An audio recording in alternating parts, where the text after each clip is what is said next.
Great. Why am I looking at myself, dude? Well, I wanted you to see Kevin. So I can either come in later. You want me to turn that off? No, it's fine. Yeah. So now we can see you now on this thing? Well, I did it. I switched it so that because before we couldn't see guests live. So I'm trying it. Okay. Yeah. Great. I can't see if that Let me turn it off. There you go. No, it's fine. Sure. I don't understand. I tweeted this a couple of days ago. I said I couldn't see with my glasses. Like, obviously, the Bill Cosby thing is funny with Greg Poehler because of what's happened with Bill Cosby. Has anybody like seen the old Bill Cosby really influenced Greg Poehler's comedic work? Well, I don't know Greg's comedic. I haven't seen his stand-up. We haven't seen. None of us have seen his comedic work to date. To be fair, I find it funny. He does have some It makes comedic me work laugh. on YouTube. oh, does he? Yes. Oh, maybe we'll get to there later. Yes, yes. I felt he was cautious on Monday. I don't know. No. Oh, really? Can I say something about Greg for Monday? Yeah. I kind of sensed some Klemmer with him A little toward bit. me. Oh, well, okay. No. Boy, this didn't take literally how long into the show? No, but he takes shit from you guys, like from you. Uh-huh. That's Well, normal. this is my show. No, I know. You know, but I'm podcast wonderful. I can do that. 100%. So I am for the next hour. You're getting in the Well, character. then I am Yeah. not. Then I will not be. Actually, Mike too a little bit. So not just me. He did that with like the Louis C.K. thing. Like, That was a little why weird. the Yeah. fuck can't I Mike didn't- talk about I didn't Louis get Weird C.K.? that Dave still calls him Louis C.K. Does that bother you, Louis Mike? C.K. Whatever. Well, it's spelled Lewis. I That's understand. true, I suppose. Yeah, Yeah. I guess. Yeah. I thought he loosened up a little bit. I got the sense that he was. I don't know. He almost angry about the drunk. I don't know. I got. I didn't get that side. I didn't got think a he was weird angry. vibe from him on Monday. No, Dave. I No, got the Mike? weird No? vibe on little like shots at him. That's the weird vibe I got. Like So that's you what we think do. you think he can't do that? I don't know if he just doesn't like it from a lowly producer like myself. Oh, I felt a Interesting. little Klemmer Justin, Klemmer Dave. That's what I felt. oh, Yeah. Oh. Yeah. But I love the guy. The guy's great. He can do whatever he wants. But Doesn't sound like it. Doesn't seem No, like you I might have an said- issue with it. He can do it. He's going to get bitch slapped. no, I mean, I don't know what. Okay. no, I just mean that's what I sensed. It's not going to impact my opinion of him, but that's what I Oh, sensed. I from the like show. Greg. I Yeah. don't want. But as I always say, if anybody doesn't feel comfortable being part of the show, I didn't get the sense he was comfortable doing the show the other day. Oh, see, I didn't feel that. Does he know anybody famous? Did we get to the bottom of that? There was a lot more of that than usual. No, Jeez, it was like a one man show. It was like someone put out the list. It's like working. It was like yeah. I saw like 50 people. Like, nope, you missed that guy. You missed that guy. It was like a dinner theater, like a one man show. We're just telling his stories over the years. Boy, none of them, by the way, led to any success for him, which is kind of funny. But Oh, he's doing a screen test today. is it today? I think he said today, Right? right? He gets it. I think what I think is he's starting to think, well, if I hit it in Hollywood, now maybe I have to distance myself from the show. Oh, I don't think so. Mm, I don't yeah. think that's the case. I think a little bit, a Mm. little bit, He which is won't talk- okay. he won't talk to his family about it. Oh, well, that's for sure. Yeah. Right. Yeah, well, yeah. Well, Like when you suggested him and Amy Poehler come on, he was like borderline repulsed by the idea Well, of that ever happening. from what the caller is suggesting, he and his sister don't do a lot of talking. You know what I mean? Yeah, It's they get right down to business. ducking and fucking. There's not a lot of Yeah. ducking. You know, it just seems like that. I don't. Again, that's speculative. I don't believe that. I understand. Yeah. You know, much like you see all these things in the news these days. You see this horrible story from this Duke volleyball player, and now they're saying it Who didn't knows what's happen. real? Yeah. Yeah, I'm not going to get in the middle of the story. God knows, because I've gotten in trouble before. But you know, you need the only thing I'll say about that is I've only heard one person ever actually scream the N-word like this is true continuously, Okay. and that was Klemmer's wife at the Quantum Week live show. It was bad. Like, it was really bad. What? I have no comment. On that. Dude. I I don't mean, think it's appropriate. I think it really. might have been medical, you know, but it was loud. Tourette's or something. You're saying? There was no A at the end. I'll just say that. Dave, confirm you were there.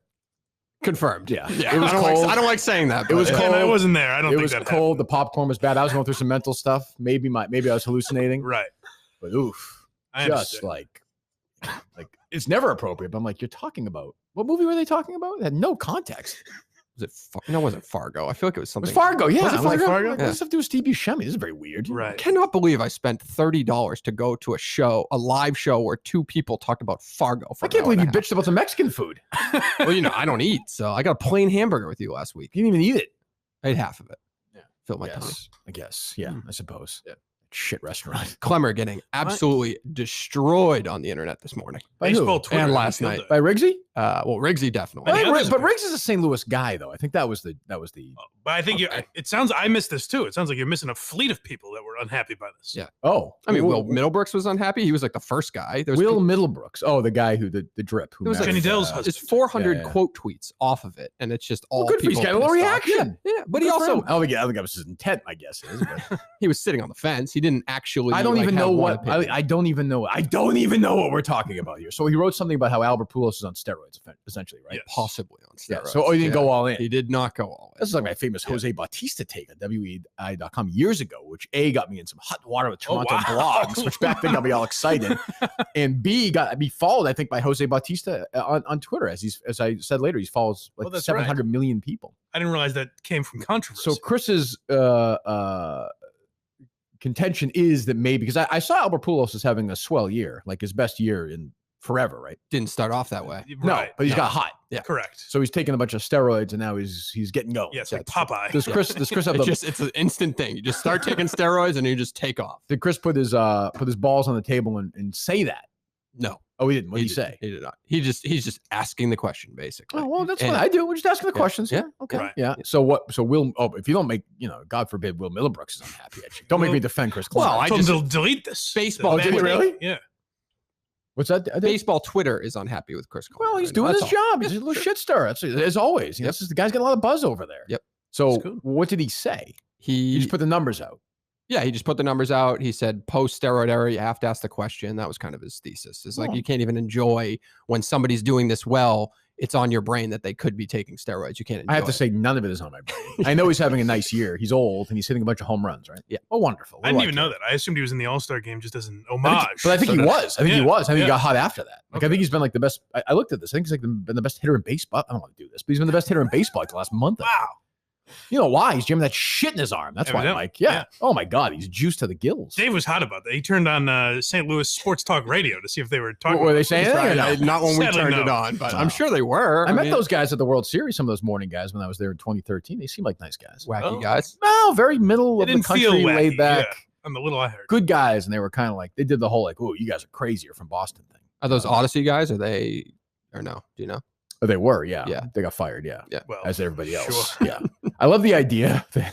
So we got a hot tip. Colin, of course, puts it, well, which we'll get to later. He puts it on his own Twitter account. I see it. He doesn't put it on the show. Stop. Twitter. Well, that's true, right? No, then I Stop. started retweeting all that stuff. What are Okay, you so I talking about? retweet it and then it gets reaction, of course. And it becomes big. And then Portnoy quote tweets and says Dave was right. Yeah. Meaning you or him, do you think? You. Him? Oh, I yeah, suspect- him. I think Yeah, it might. yeah. I don't know I don't if know. he's I- sure what his first I name is. definitely. I think, I know, you know his last name. So I don't even know what Dave's talking about. Like I was way ahead of this on him, but whatever. Who cares? So you just got to stick his fucking fat face in there. Well- And he should be careful calling Whitlock fat, by the way. He's become a little blimp himself, importantly. But The one thing I'll say is Dave probably said that while you were still at Intercom. No. yeah, but Was I was Mr. saying Brown I was up saying there? when I was in Intercom. Oh, okay, that's true. That's a good. Fucking business is doomed. I don't know. So somebody, who is this guy? Vinny Del Negro? So Who is which it? one? I feel like people are Who's giving the two. first guy? Jerry Del Negro? What is it? Jerry Del Collier. Okay. Yeah. He Calling out. is he the you have to pay for this insight? Yeah. Okay. Yeah. Do you do that Inside or no? music media? I do not. I do Okay. not pay. So for it. he said that a source that Dave Field confirmed to him that the company is going bankrupt. He said David Field confirmed. I don't know who it was Okay, to, but to the- confirmed. That yeah. Odyssey is going to go. Formerly Intercom, my old company is going bankrupt. Which of Correct. course What a it's going to shame. go bankrupt. We all Yes. know that. So then somebody from GBH, some idiot, Henry Santoro, who Henry- apologized, classy move. Hank Santoro, just stole it, right? Yes. Okay. Yeah. He said a source, which is weird because it's a blogger. He It's just not- made, it's he not a just source. made it up. He Yeah. just made that source up. Yeah. So that happened. Okay. And then I tweeted you to Dave Portnoy to everyone tweets. It gets big. Everyone's all over the place. Victory Lap City. And then Audacy has, in their own Audacy way, has just the weirdest statement. They quote tweet Dave, which has Kirk was right on it. right. And then they have this weird statement where they never really say that they're not going bankrupt, by the way. Yeah. Like they just kind of dance around it, right? Well, it says that statement is categorically untrue. Oh, they just say, okay, Yeah, so there you go. yeah, All right. So, I mean, And then they sent out an email last night. David Field did, and he called that guy a troll, a little internet troll. oh, we did. Yes. So I call Little. Dave. Do you have Field's number? Yes. Give him a call. I called him yesterday. No answer.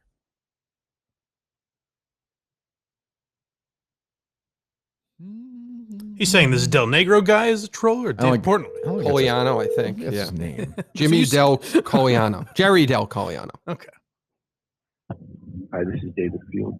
I'm not available right No, it's too bad. You want to leave a message? It's okay. So yeah, so I mean, it doesn't matter if it's now or 3 months. I mean, they're going bankrupt. Their stock is at like 50 cents. They're going to get delisted. They owe billions of dollars. I don't know. So I was talking to a finance guy last night. Top finance guy, not Kevin O'Leary, but the top finance guy. Okay. And he was saying that declaring bankruptcy can mean everything or can mean nothing. Like, we don't really know. Yeah. We'll see. Trump's done it a couple times. Right? Correct. Yeah. So iHeartMedia did it, didn't they? They did. Yeah. So I don't know, but what it means is the people who take control of it will have control. Dave Field will no longer have control Oh no. if they go bankrupt. So it may be a good thing. Well, Yeah. not if you're rooting for the demise of Entercom. That's just what I'm saying. If you're working at Entercom Yeah. or Audacy, or what the hell it is. So he sent an email last night David did. to David Field. Okay. You got this from a source. Yes, but it's also published in an article. So yes, Oh. but I did have a source. Nobody can guess it.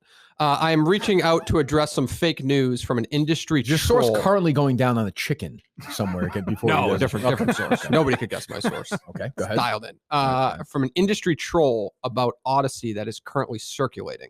An industry blog post published today falsely claimed that David Field confirms Audacy's bankruptcy. That statement is categorically and unequivocally untrue. Audacy intends to pursue all Go ahead. You got it. applicable. You got it. Did I do it? I get You it. got it. Remedies for false and defamatory statements meant to cause damage to Audacy, its employees, its stakeholders to the fullest extent of the law. They're just going to take down this random blogger. Should be. And again, if I'm working for the company, that's a great use of their fucking resources to take down this blog post as opposed to making your fucking shows better. Yeah. But by the way, it doesn't even matter anymore. Radio. It doesn't matter if the shows get better. It doesn't matter. It's over. Radio is dead. It's going to be a slow death. Like, there are still companies. We have friends in the West Virginia area that can still run a profitable radio station. But if I was thinking about this last night, if Portnoy reached out to me and said, "Hey, you want to get together and buy this thing?" I would put some money in, and I could trim the fat there in 2 seconds. Right. All over the country, I could do it in 2 seconds. First of all, every program director would be gone, fucking fired. All right. There'd be no 2 producers on any show at all. No 2 producers on any show at all. Okay. Right there, how much you save right there? Ooh, millions. Millions. That's Well, the producer salary doesn't add up to That's that true. much. But every program director gone. I would look at every station, every single on-air person. Like EEI, for example. Do you need 4 people in the morning? No. Do you need 3 people in the afternoon? Of course not. Like, you just trim the fat, but you got to take your time. Yeah, but the programs will not be as good, right? Well, the program, Which ones? if Megan Ottolini No, or but- Courtney Cox or Jermaine Wig, they all suck. No, anyway. but yeah, the truth of the matter is, how many people can you find to rebuild that radio entity anyway? No, I think Across the I just country. think this is what it is, but you're gonna have a lower payroll. Yeah. Yep. Or No, you're right. Like, if it was Lou Merloni in the afternoons, it would suck just as much as it sucks And anyway. it'd get They the would same killed. ratings. Yeah, he stinks. It would Yeah. be the same terrible show that COVID Lou would have. I mean, the guy, would not get a COVID booster, and he, almost killed Sean McDonough. Did you happen to look at the market cap by any chance? Because I now think Oh, I didn't see Portnoy it. probably could afford. Well, what it. is it now? I don't know. I I have don't to know. look, but I'll be curious how it affects the stock today if it does at all. probably not a massive amount because I don't think that's one that gets day traded all the time or anything. That's true. At this I mean, point, how much probably not, worse can right? it get? Right. Yeah, that's true. But what do they have? So they have 6 months, like, to get over $1, or they're delisted Correct. from the NASDAQ. Correct. Yeah. Wow. Market cap is now 75 million. I mean, that's I mean, which is incredible. you're putting a lot of your net worth in there if you're Portnoy, but still, Yeah, but you know how it might is. be worth it. Yeah, I mean, it's a horrible investment. No, but- yeah. Well, yeah, it might be worth it just to burn the place not down. That's good necessarily. content. I mean, how much is another gambling entity paying Audacy to be their gambling partner or whatever? Now, all of a sudden, Penn National owns it. Yeah. So, I mean, it's the same way they're basically owning content. You can just buy it and versus make Barstool advertising. Radio a national product, sure, like but on the radio. there's no for audience. whatever that's there's no worth. audience for that. Yeah, Like, I mean, look how nothing it's- against those, but like middle, you know what I mean? There's no syndicated radio stinks. I don't care who it is, unless Right. it's me. Yeah. I would do it. I told Dave I'd do the morning. If you want to syndicate me in the mornings around the country, we can do it. You There could you do go. that anyway without Get rid of Audacy. You could do that anyway.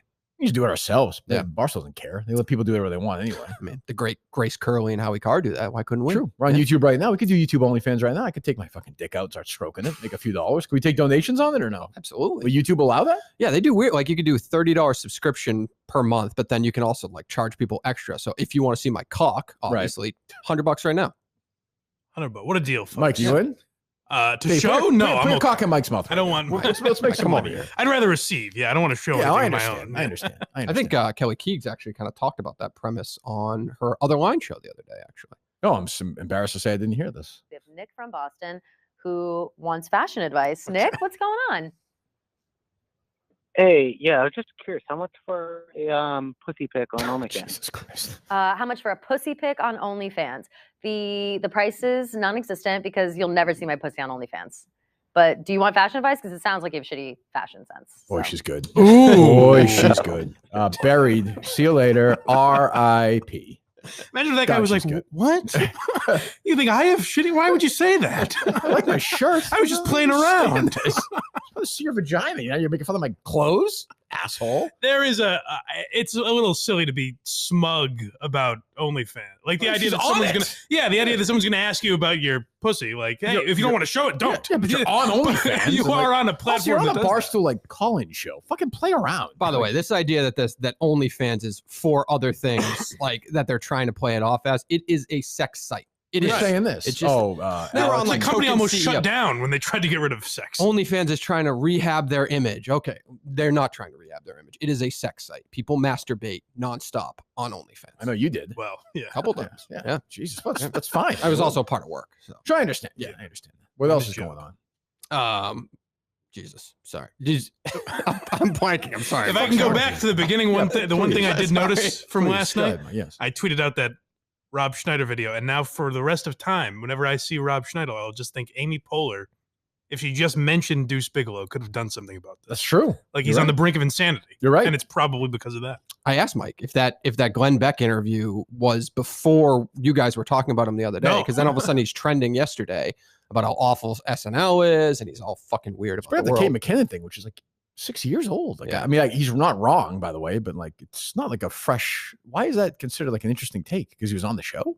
I guess so, yeah. I mean, I think everyone feels that way, don't they? Pretty much. Yeah. I mean, yeah, he's lost his mind though, huh? That's the problem yeah. with like the right now with everything. They just did it with Portnoy, obviously. Like they latch on to people and they fucking like they act as if Rob Schneider's opinion fucking matters and now he's important correct, anymore. Correct. Now he's great, and like, you know, that. Well, that's what I say all along. Like, even like the right has made live golf like their thing. Right. Right. Like I saw it today. Like there was a front page of the Herald, and it's like guess who the PGA Tour spends their money on? I'm like, well, no shit, but I don't care. Like the fucking product stinks. Yeah. Like the idea that you're telling me that these right wingers are gonna watch live golf on YouTube this weekend. You're fucking full of shit. Yeah. It's bullshit. And they end up looking stupid because like with You're calling me Portnoy, begging me to go to this fucking thing. You can pay me $1 million to go to that fucking. You wanted to go to that thing. I'm all set.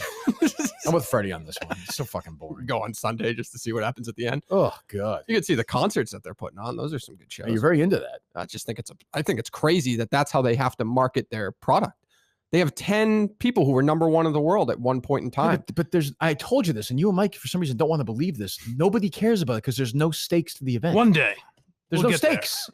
Yeah. There's just no. I mean, nobody cares about it this weekend. Yeah. Last weekend PJ was awesome because there were stakes. They should do it like a regular fucking tournament. I don't know why they don't. Yeah. If you want to make it 3 days, fine. But you need to stagger the leaders in order on the final day and treat it like a tournament. Yeah. Like, I don't know why the players don't want that. It's weird. Cam Smith is a fucking loser. Like, what is he doing? He's gone. He's gone from Earth now. He's vanished to go play and live golf. He could make a fortune on the PGA Tour. I don't blame guys who are like, you know, like Mark Leishman's or Varner. Yeah, Varner, guys who That was are a great statement. That was the way he he's played like, it. he's like, I'm taking the money. Yeah. Yeah. Like, I don't, but if you're not a great player and they're offering you Pat Perez, fine. But like, just Neiman and Smith, they're fucking losers. Yeah. I don't get it. Yeah. I would never do live mini golf. I'm not going to do it. I won't do it. I won't do it. We could have done a show Friday from Live if you wanted Oh, to. shoot me. That would have been That wouldn't be exciting. the worst. I My mean, just to fucking brains report on out. what's going on. I mean, Why? probably Nobody- get some police activity. 'cause Nobody they won't cares know. about it. Nobody cares. It's gone. Yeah. It doesn't even matter. It has no buzz anymore. Yeah. It's over. Like, Why these are those wedding guests so fucking butthurt over that whole thing? Nothing ended up happening, so who gives a shit? It didn't ruin the They wedding. didn't get arrested or anything, or did they? or No. I think the Yeah. police, they just figured it out, but it didn't ruin the wedding. So why are they bitching about it? Police should be in Foxborough fucking dusting that fucking pretzel thing, which I think still exists, and arresting this asshole. I'm not done with this guy yet, by God. I'm not kidding You don't like that he was making sport of you? No, yeah, that was a lame fucking, what was that, a meme or a GIF or GIF. whatever? Get the fuck out of here. Fuck you, asshole. Well, he's playing around, maybe. Yeah, you playing. know? Oh, yeah, that's funny. It's like OJ with these videos. That's funny. Oh, What do you think fucking Denise Brown thinks when she sees those fucking videos? It's not meant to be joked I about. can taste that. Whenever I think I can taste that fucking pretzel, that first bite, Right. you're off to the races at that point. That's been taken away from me forever. I had to have a shitty pretzel, like the kind of wet one. You know what I mean? Yeah. Awful. Did they have Awful, top? awful. Was this like the Office pretzel day? They had toppings and all like No, people I never anticipated this? understood about the Office. What's Okay. toppings on the pretzels? You have a fucking pretzel. Yeah, people eat it with mustard. Ugh. No, fuck them. No way. Yeah. No, but Bob Glauber's a piece of shit. That's that we can all say. And I hope he has an awful retirement. And I hope things go horribly for him. I feel like Tombstone. the first comment that he actually made post-retirement is acknowledging that Well, he he had stole to. your It got so pretzel. big. He's one of these Yeah. losers who It took like off. he's one of these losers. I used to see him all the time in the press box after they retire. They still show up. They get their press pass for some random freelance thing, and they just want to hang out. Just want to hang out. There's gonna be some young 26-year-old guy or woman who's ready to fucking go kick ass. I'll be writing their story. And they're gonna take a little. They're gonna want a little brief siesta. They're gonna want to go get a sandwich or something. Sure enough, fucking stealing Bob Glauber is gonna be right there, fucking shoving them out and taking their fucking food. What would be nice is much like when you talked about Dr. Dan, if more people start coming out now about Bob Glauber. Like, Who's to say they haven't he cut in privately, front of Mike? me for a soda. Mike, you who's know? to say they haven't privately? That's what Who's to say they haven't? I did privately? wonder, yeah. Yeah. And it starts there. It gets worse. Right. I'm talking cake, cookies. As bad as you can think, it gets worse. Yeah. And that's just one stadium. I mean, this guy traveled all over the country. Yeah, went to all over the hundreds place. of games, Yeah. obviously thousands, maybe I mean, he's a thief. Yeah. thousands of thief. victims out there. Shameful. Yeah. There's a story there. We could do an episode on that. Yeah. What else is going on? Do you want to talk about the Portnoy episode last night? Yeah. Well, Dave Portnoy has this program. He co-hosts my friend and friend of the program, Eddie. Yes. Loves me. I love him. He loves the show. He was looking svelte. He looks fucking thinner than Portnoy, honestly, in the two shot. Oh, is Yeah, that right? does look Portnoy good. had a good takedown on Whitlock, which I agree with. Whitlock's the biggest bore in America, by the way. The biggest bore in America today is Jason Whitlock. And then he went on to something else. Eddie snuck this in, well done at the end of the show, and Dave reacted. Kirk Minahan's show account gets no tweets for 2 days. Yeah, and then he started passing. I said that would drive me nuts. I guess what would really drive me nuts is the guy Culhane, I guess, who's supposed to be running it, was tweeting from his own account. That drives me bananas. We've had instances of that here. Like you're being, well, I don't know if Culhane's being paid, but if he is, you're being paid to run that account, not He's your own. gotta be getting paid. He is. He's the main producer for sure. Yeah. So then what are you doing, Culhane? Like that says to me, you don't have the right priority set in mind. In the first second, Kirk turns his back, you're going to stick a knife in his throat. Wow. That's what that says to me. Culhane's asleep at the wheel, Dave. Yeah. Asleep at the wheel, Culhane. So forgetting all the sticking the knife in the neck and all that stuff. What I mean, you're the boss. Your boss, my boss in a way, I suppose, is criticizing your work. What's your reaction to I it? think it's fair criticism. So, but my biggest concern So you was will how stick you a knife dealt, in his like neck. how you were feeling about it. You're my direct boss. Uh-huh. So that's my first concern. Right. And then I take think his less of you than criticism- I did before that. Wow. That stinks. Well, I'm just I don't saying. know. I mean- what do you want me to say? no good. I mean, yeah. I mean, I don't know. Okay. Portnoy seemed legitimately baffled by it. Is there a little? He was very frustrated. Is there a little Nope. context that should? Well, for you, not for What's the Portnoy. context? Well, just that like it was a vacation week. You were We don't- tweeting away on your own account. It's vacation. Things 18 get wild. 18 times about show stuff. Yeah. That's when he can really stretch his Yeah, that legs. opened my eyes because I certainly did not mean that to come out. What like, about egotistical, but the Audacy tweet was from your own account yesterday. It's a slow learning process. I guess I got to figure out like I mean it's not that I'm not going to acknowledge those things on the show account. So I guess I got to find that happy medium of what the fuck. I don't think there's any Oh, medium, there isn't. Dave. Just I do think, it, yeah. I think your first priority should be the show account. All right, I'm gonna get rid of the other one. I didn't say that. No, Yeah. Jesus No, Christ. no, I I'm didn't not saying it to be dramatic. I'm saying Yes, you are. I'm Jesus not. fucking Christ. I'm What? not. Mike, come please. You're a sensible man. A man- BlindMike.net, a home of sense. Thank you very much. New fresh Quincy episodes on my inbox. That's which right. And it was a very I exciting I think one. there were two, if I'm not to be mistaken. quite frank. Did I see 2, 8, and 9 from season 2? No, only one episode yesterday. Oh, okay. Maybe I saw my. We post the link for people to watch along, and then the actual episode we post. So you get That's two exactly posts. what it was. That's what it was. Yes. Yes, you sure do get plenty of posts. So if I may, plenty of emails get sent to you. if I may, if you want emails, we got you. Yeah. If I may instill a bit of wisdom from my time working here, Uh-huh. my boss was a man named Steve Robinson, who had a method called the Goldilocks zone. Your boss was a man called Kirk Minahan. Well, yeah, So, my boy, oh boy. supervisor, if you will. Sure. Whatever you He'll want be to call Dave's it. supervisor in a week. Yeah. But my Good. point is that the Goldilocks zone is you test things. If sometimes you're a little too hot, sometimes you're a little too cold. Dave hasn't found that just right area yet, Sure. which Steve perfected. I saw, speaking of him, Steve Robinson will be here a week from Friday. I did watch some of episode 2 of my guy, KMS Reloaded, who I like. I don't know if you've spent any time Oh, yeah, with him yet, episode Mike. 2? No, I didn't know that. Mhm. I saw the first episode. 2, yep, yeah. episode 2 last night, where he suggested that Greg Poehler was drunk, murdered a dog, and called a woman a C word on the way to the This guy studio, is- which I don't think I saw Greg with a dog. It was not that. This guy makes some wild He does. But then he basically challenged Colin. I don't know if you saw this, Dave. He was challenging me to I don't even know, own the space, I Well, guess. it's kind of saying like Steve's gonna come in, you know what's gonna happen. Steve's gonna treat you like a piece of shit, and you're Yeah. gonna kind of joke around with it. Don't do He that. kind of wants you to fight back a little bit, but I don't think that's your spirit. Punch him in the throat when he walks in. It's Stab him not in really, the because throat, I also yeah. think Cunty Steve is funny. So it's like it's a tough dynamic. What do you know?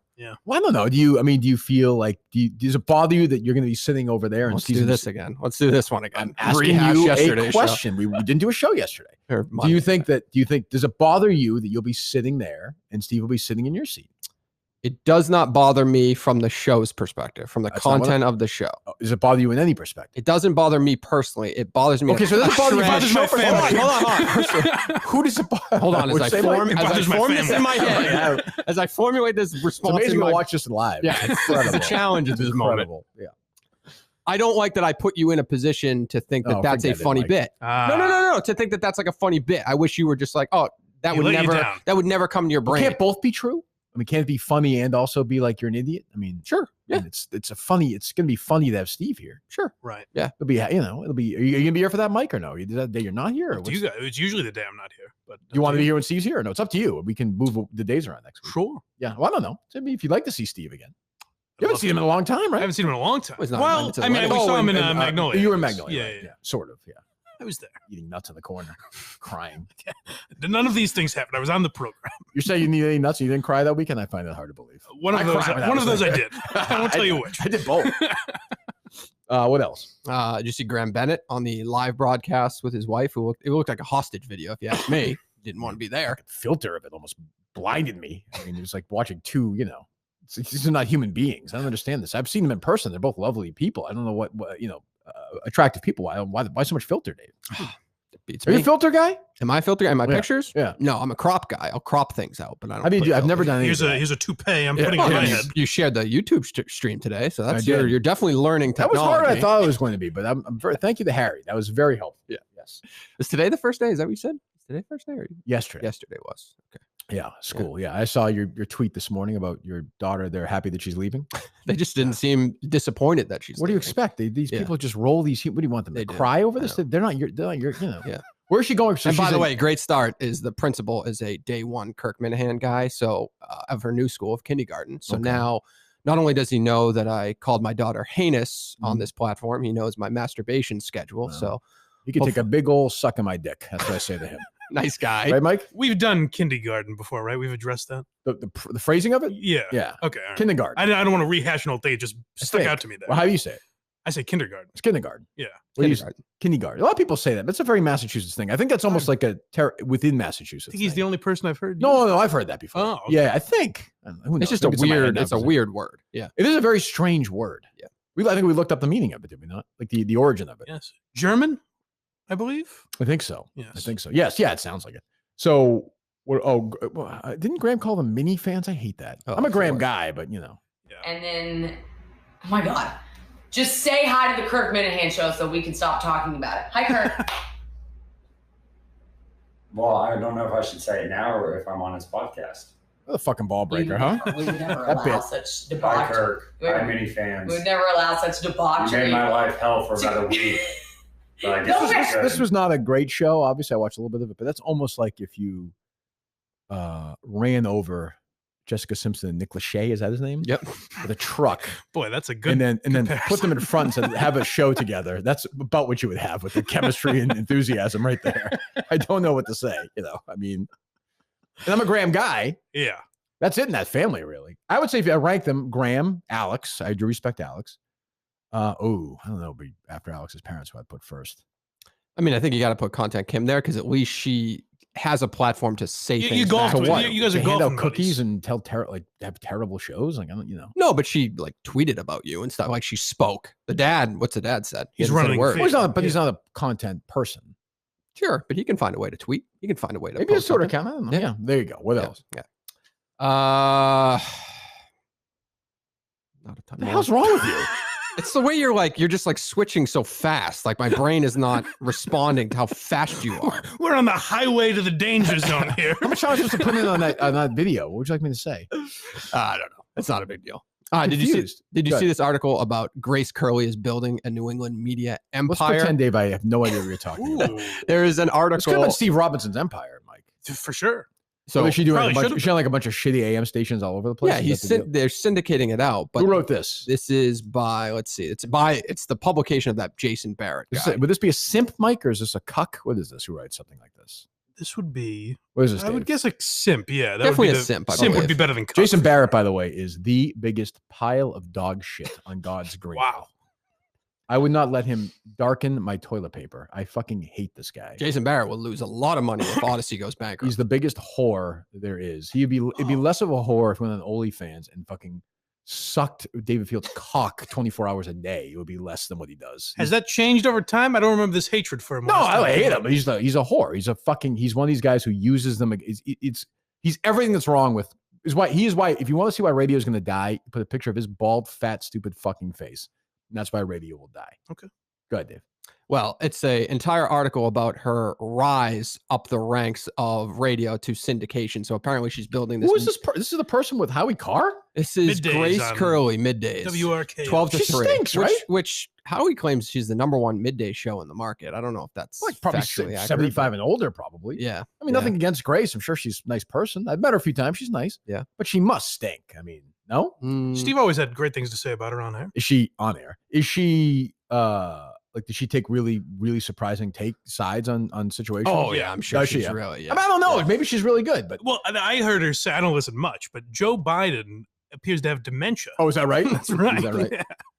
I mean, I don't know why. Like, I never understand why she's not, like, for example, like on Fox and somebody else is, or why somebody else isn't. And she could be She super does successful. Newsmax. I Sure. think she's done Newsmax. Newsmax is not a real. They don't pay you or anything, so I don't think that's real. Yeah, but it's Jerry for goes on. a lot of people. That's like a starting point to get to Fox.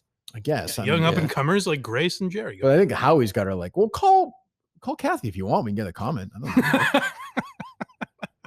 Boy, that's been I forgot about How that. about that lawsuit? Jesus, her and Julie. Let's go. Hang up. Getting bored. Hang up. Loser. Howie.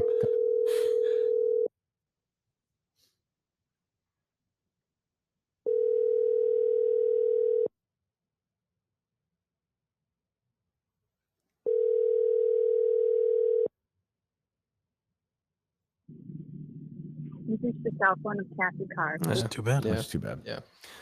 So this whole like article just praising her and what Also, up. but this is all infomercial stuff. Like Yeah. it's just, it's somebody who consults and they pay that. It's all, I mean, I don't read any of that. Yeah. Who Howie does said read she's that? Does radio, Jason Barrett radio, have a big? radio people. They just jerk each other off and retweet it. There's a great story where her first day she was Kathy's assistant. She went to the house and Howie thought she was his Uber driver. Oh my goodness. Yeah. Whoa. Wow. Yes. Huh. So What's the Howie quote about her being #1 middays? That could be. By the way, I have no idea. I don't know what the middays. no, it's just like in some of their rejoins and stuff like that. She's the #1, midday host. in We can Buffalo. lie. I mean, she could be #1 55 plus. Honestly, like, right? Yeah. That's Yeah. probably true. I mean, She's a master Oh. thespian, trained in the art of performance. These pretzels are making me thirsty. This is the Grace Curley Show. I don't get it. She's a master thespian, I guess. But why? I don't understand. well, to be fair, I mean, Maybe if it's an somebody- if we inside play the- joke? yeah, maybe. Yeah. I mean, maybe it's one of those. I don't know. Maybe she's terrific. I have never. I heard her. I met her once. I think when I did Steve's show. We was filling in for Howie. Yes. She's very nice. She said her dad was a big fan. So hello there, Mr. Curley. I'm sure he's still listening to the podcast. Who's that? It's a gentleman who typically, well, No, Who knows? yeah, I don't know who's calling right now. could be Kathy Carr. Good morning. Did you guys try and call Kathy Callahan and interrupt my fucking mimosas? It was Is that who Kathy. you tried to call? Kathy Carr. Kathy Carr. Kathy. Yeah, but you lisp. Your Boston accent, you lisp. And my son, he's a fucking ingrate, so he couldn't manage a 2-car funeral. So I'm sure he probably dialed his mother. He may have. Oh, I guess, interesting. Kathy. That's That makes true. sense. Dave, you want to say to your mom? Sorry, Mom. I didn't mean to bother you this morning. I know you have Chase. It's a busy morning. I apologize. Very, very fucking busy. I'm drinking mimosas. And hold on a second. Grandma, why does Daddy put me in gymnastics like a fairy? I don't know. That's ridiculous to say. I got these rugrats running around. I don't want to do gymnastics. I know, it's your father. I got to go back to my drink. I got to go. Goodbye. There you go, I guess. Sure what to say about that call, Mike. Well, it's a shame that Dave called his mother because we could have gotten Kathy Carr on the phone. That's true. Yeah, well, these things can happen. It's weird. I thought I heard the name Kathy Carr in the message. Maybe not. Maybe. Yeah. I don't She know. slurred through her. Kathy asked a question that kind of rattled the family the other day, though. She's like, Kathy Carr? No, Kathy Cullinan. Okay. She asked if Chase was going to school this year. Like if he was going to Riley's That's school. a pretty. So my wife was saying like There's a that's pretty her obvious way thing. of Of saying. course, of Yeah, course. I don't think it is though. Of course it is. She doesn't want to watch the kids anymore. She often says like, no, you don't want to go to school. You want to stay with Nana. It's Nana, by the way. That's just a fun thing you say when you're an old grandmother. She wants some freedom now. Okay. I think it's time. Yeah. I think it's time. All right. Um, We'll give it to her. what was I going to say? I'm going to go back to something from the start of the show. What was the first thing we talked about, Mike? Greg Poehler? No. The Portnoy thing. Intercom? No, not even that. Klemmer. No. Albert Pujols? No, I don't think so. No, I'm not too concerned about Albert Pujols at this point. Actually forgot about that. There you go. Well, remind me of Pretzels? things. Pretzels, I don't know. That is weird. Yeah, I mean, radio stations do love playing like sitcom things from like 30 years ago, like coming in and out of breaks like that. That felt very because That's all when them. I was a kid That's all listening to them. radio. Like that's all Howie's people. That's Right, not. that's just Yeah, that's production. not like WRKO. No, but I'm or saying anything. people love that. They love. Yeah. For some reason, they love that. But when I was a kid listening to radio, Seinfeld had been off the air for 5, 7, 8 years. Right. That's true. Yeah, I don't know. Bizarre. What else? You did bring up OJ. What's the thing where Chris Rock is taking all this shit for his comments? He was saying Well, he said he wanted to host the Oscars because it would be like going back. Chris Rock, by the way, is stuck from 30 years ago too with these jokes between G.I. Jane and OJ. Of course, I made an OJ joke earlier. Right. But he said he turned down the opportunity to host the Oscars. Yeah. Yep. He said it would be like Nicole Brown Simpson going back to the restaurant or something. Yes. I think is what he said. Yes. Right? Yeah. So people giving him shit for that? Yeah, he's just getting buried by it. Oh, well. Yeah. I don't think anyone important. like they're did, right? offended by Like it? nobody in the family came out and said anything, right? Or anything like that. No, I don't think so. Yeah. No, Yeah. I don't think so. Like Fred Goldman or somebody? No, Yeah. I don't believe so. Yeah. I was surprised as just like a comic, Chris Rock doesn't have more interest in talking about that. Just because it was such a bizarre thing. Surprised he would want to host the Oscars. Like it's a be huge nothing Great easy. platform after that. Massive. It'd be Yeah. huge. Also be great for the Oscars to have Chris Rock host next year. for I that. think it would be bigger for the Oscars than I the agree. other way Oh yeah, around. Chris Rock doesn't need it, Yeah. but I just mean like for eyeball. I mean, I don't know, and I think he would handle it well. But I'm surprised how sort of woe is me he's kind of been. It's hard to tell too because I've heard like you'll hear people say like, "Oh, I've seen his new stuff and it's as good as his old stuff." But It then, might like, be. I mean, I have no idea because his last special was like it was fine. yeah, I don't know. I was, I actually thought, I don't know what they're going to do about. So Will Smith is banned. Is that right? Was he get a 10-year Yeah, ban? or I something? believe so. Yeah. Yeah. Right. So Chris Rock, I don't know. Who knows? I mean, It's almost like it never happened. Will Smith will just fade away, I assume. Like he's I don't know, does he have a movie in production? Like I assume Couple people got have scrapped. Yeah. People have just forgotten about him, I think. They almost forgot the thing happened. Yeah. Like, that was this year. It's Yeah. kind of gone. Like I always say, like this is the next thing. I don't know what the thing is now. Yeah, the they'll only make thing another is movie. the only thing is like the internet will keep it alive with like the GIFs and memes and all that stuff that come out. That was a great meme moment. Oh, slap. Yeah. Mel Gibson had a comeback. I feel like Will Smith will be able to. Oh yeah. Although I will say this, Mel Gibson is more talented than Will Smith. Like, Sure. Like Mel Gibson, And he can make his own movies. Film, Yeah. when he was head was on straight, he directed Braveheart, Apocalypto. Like these are Hacksaw Ridge. I didn't like that much, but still, like people like Will Smith can't do that. True. So he can't like Passion of the Christ, which was a massive moneymaker. Will Smith's not going to. I don't think going to do that. Yeah, Instead, but he Will does- Smith's won Oscars. Like Well, how he's can you just won- so is Mel Gibson. Yeah, I but mean, how can you say that? How can you say he's like they both won Oscars? They because both Mel have an Gibson can elite actually talent. can create something from scratch. He'll be like, I can make this. Yeah. Will Smith needs somebody so far. Yep. To He's write never wrote and directed or anything his own not stuff. to my knowledge. I maybe he's given a written. He's never directed anything. If no, Okay. anyway, maybe I'm missing something. But I Yeah. don't think so. Interesting. So that's why, like, these guys do kind of float, and the guys who can create their own stuff. If you think about the guys who really lasted, Eastwood, Redford, Beatty. I mean, these guys wrote and directed and starred in a lot of their stuff. True. So when you kind of get out of fashion, well, you can do something if it's a little hit. Like Beatty, who famously like didn't work much. Every like 10 years, he'd have a movie that did pretty well and would buy him like another 2 flops, you know? Right. Same with Eastwood for a long time. Same with Redford. Whereas like that's whereas where Nicholson and De Niro start doing wacky comedies at the end. right. Yeah, like you never saw like Clint Eastwood could have very, very easily played Meet the Parents, right? Like an intimidating. Oh like, yeah, easily. Like yeah, in his yeah, sleep. yeah. Same with Nicholson. Right. But like Eastwood didn't have to do that. Like he didn't, and I'm not saying he hasn't done shitty movies. He has, but like Redford, Redford never did stuff like that. Like later on, he was in some Captain America stuff, but he never did movies like that. Yeah. So I don't know Will Smith. That's why like Top Gun Maverick was such I think a saver for Cruise. Well, also I guess if you have franchises, that buys you time too. Cruise is 60, still managed to have 2 franchises. Maybe Will Smith will Top bring Gun Hancock Maverick is back. the ultimate theater experience. Top Gun Maverick is the most miraculous box office performing movie of all time. It's not the biggest hit. Yeah. It's going to be 5th all time in American domestic box office, which is insane. Yeah. Whether you like the movie, it's not even like nothing to do with the movie being good or not, but just the fact that it's a 36-year-old sequel that's not really like, the first movie was a hit, but it wasn't a massive hit. Right. And it's not Avengers. It's not Star Wars. It's not even like,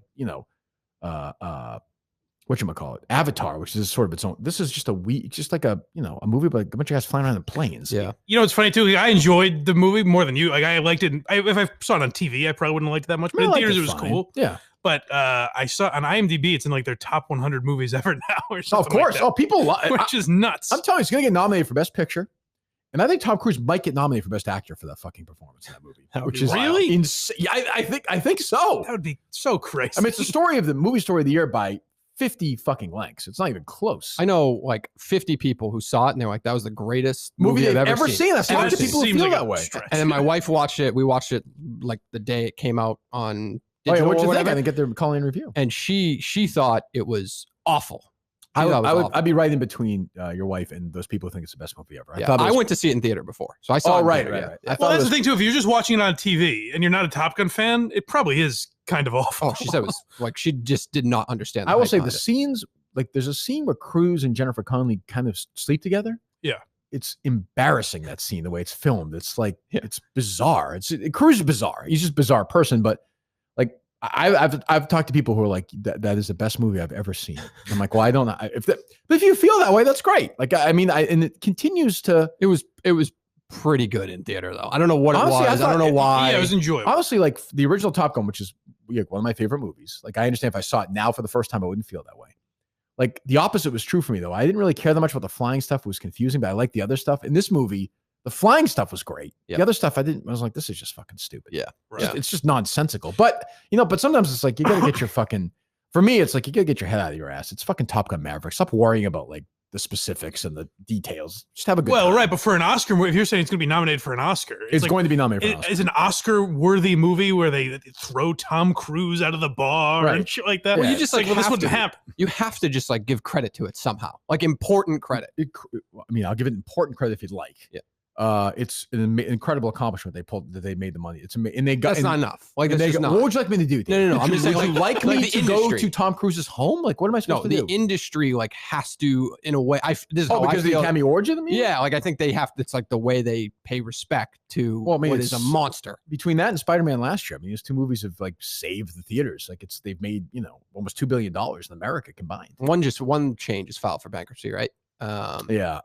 Cineworld, which owns Regal, I believe. Correct. Yeah. And but that's another one. Like we just talked about Audacy. It doesn't really matter. They keep all the articles I've read are like, well, someone's going to buy it up, and we will go on. It's not going to go away. Yeah, I never figured that. I can't figure out what fucking file for bankruptcy means. I just don't know. Can ask Kevin O'Leary that when he comes on, I guess. I suppose we could. We could. But it was good. Not great, but I can't believe it's still. I think it was number 2 or 3 in the box office this past weekend. Jesus. What else are you going to see? I know, but it's crazy. But it's doing well. It's not like it's making like $1 million. It's nuts. Yeah. I don't know. What else? So that Duke volleyball story is officially fake No, news, I wouldn't right? say that. I wouldn't say that. No, the problem is like everything else. So this young woman plays volleyball for Duke. Yes. And they were playing Brigham Young University, correct? Correct. So I'll just say this without knowing anything. Right away, you've got like a nice recipe. If you want to do something, that seems like a pretty nice way a nice enemy to have is BYU, I would say. Okay. Right? So I guess this young woman was serving, and the Duke, her accusation was that the Duke fans were yelling the N-word at her. Right. One fan. One right? fan. Yeah. One fan. Yep. Was giving her the old, as I call it, Quantum League live show, which was unbelievable. Mike, I can't tell you how strong it was. It was. I would think I would have heard of it before. It hurts me to right say now. this. Credit to Chris and Matt for getting through it. Okay. Yeah. All right. Yeah. Is that disturbing? Yeah. By the way, did Top Gun Maverick, its run in the theater last as long as Rome? It opened in May. Well, yeah, I think if it stays another week, it's like longer. Oh, good. I think Rome was end of May, beginning of June, maybe. Oh, how many weeks do we know or no? I want to say 12. Okay, I think Top Gun was Memorial Day weekend, so yeah, it's going to be there. Pretty cool, yeah. So, and again, I don't know. So they said that this one person was yelling, and then the security showed up or something. But now the problem is with everything else, everyone who's reporting that this didn't happen are all conservative sites, which doesn't mean it's true or false, but it's like everything else. Like we're never going to know what happened. But it did happen to ESPN because she's on Outside the Lines yesterday or whatever. Like she spoke yesterday. Right. But I mean, and again, I'm not saying it didn't happen, but as I always say with this, it's just fucking tiring to even wade into it. But like, I feel like maybe I'm wrong. I feel like there would be some video proof of this, but maybe not. I don't know. I mean, I felt that way in 2017. I feel stronger in 2020. I feel like that person would get the living shit kicked out of them. They wouldn't be able to walk. But now they're saying that the person they focused on. I don't know about that. What? I don't know if they'd get the shit kicked out of them. Well, like people are weird in situations. I have to go back like to that. 2017. God knows I don't want to do this, but let's just think about Mike. We're at an event, okay? Well, to be fair, nobody kicked the shit out of the person at the Quantum Week event. That's. Oh, it's a family member. That's what I'm saying. When you guys were there, you were so shocked by it that you don't really know what to do. You're not, jumping to violence or anything. Unsubscribing aside, who the hell knows? Things were. It was a weird. It was a weird scene. It was a weird scene. I hadn't even started the picture. Well, I'm just saying this happened. I've always liked this person, so I don't know. Right. But think about Mike. So we're at an event, right? It's actually a good question. I don't know. So let's say we're at some game or concert or something, and somebody just starts screaming that word at somebody. Yeah, so I think you'll definitely get, hey, shut the fuck up or something like that. But like people will yell. I just don't think for they're sure going to you violence. would alert security. I think.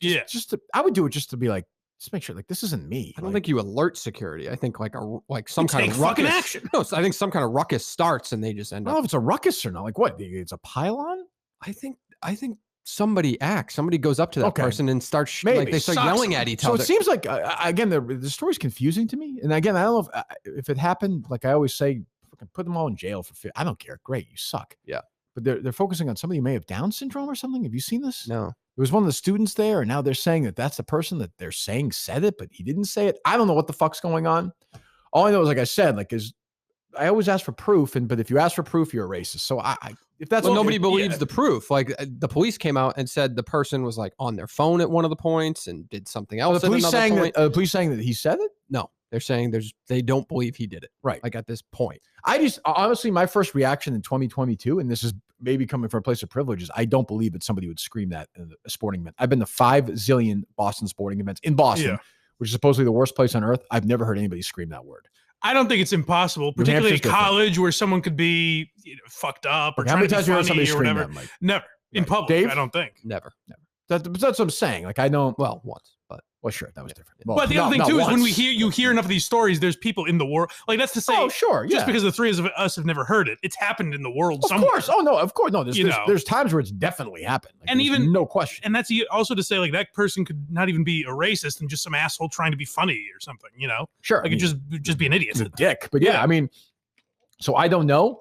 But I'm very confident of this. We'll never find out the full truth. Like put it this way, if it was in fact, if she didn't hear it correctly, or if it didn't hear it at all, we're not going to. Well, that'll never be reported. No. In an outlet. So, but I don't know. All I know is my thing is in 2020. I would just think there would be cameras and security in the building. Well, they had some security footage of it, and that's why the police say it just doesn't seem like it's possible that the person who was kicked out, banned for life or whatever, it doesn't seem like it could have been that person. Yeah. So, but are they suggesting this woman made it up for publicity or something? Because that seems odd.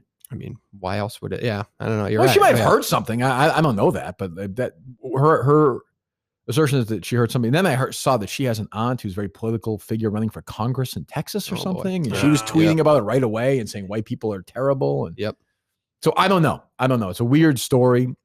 I'm just always skeptical just because I think, not that people aren't assholes or people aren't racist, because of course there are people who are, but just the balls to scream it out loud in an event that somebody could hear it is, to me, nuts. Insane. It's funny too that it becomes such a passionate argument, because either someone will hear this discussion and be like, "Oh, you're fucking crazy that you don't think," or why would you think this could happen, or whatever. Right. But like, I was in college right before this shit got kind of crazy, and I remember at Westfield, we all got an email saying that at the Westfield McDonald's, some black students were given, like, instead of their meal, given like dog treats, and like the N-word was written on the bag or something. I'm getting some of that a little wrong, I think, but something to that effect. And then it turns out that didn't happen. Yeah. And so we just got a follow-up email saying, yeah, that didn't happen, by the way. Yeah. So and then that was it. No one gave a shit. We were like, oh, all right. Yeah, I mean, that whole Adam Jones thing, I mean, honestly, turned out to be a bigger deal for me at EI than Murchison. And it was just sort of, I just, not to go back to it, but I was just sort of like, I just don't know. Like, I doesn't make sense to me. It doesn't mean that there aren't racists in the building that night, but it just doesn't, to be able to scream that and have him hear that in center field and nobody else hear that is impossible. I just don't know why people react to even like you saying that right now. People are going to hear I know. it and be like, you can't win. I know. What's the, and by the way, I'm not even saying like, for all I know, it happened. I have no idea. Yeah. But you can't, that's the problem is like, and it's not as serious, but on the other side, for forever and continues to this day, minorities, I think, are arrested far more and are imprisoned for far longer for crimes they didn't commit. Mm-hmm. So I would think you would kind of want that all over the place. Like, let's wipe this all out and let's make sure we have facts and proof before we condemn somebody to a point where they can't recover. I mean, if you're branding somebody a racist for something they didn't do, that's shitty. If they did it, then fuck them. But but that's, there's no place in society for the middle ground anyway. So it doesn't, I'm trying to find the story that, so this guy, Greg Price, who's tweeting about it. So I see he's updating a story.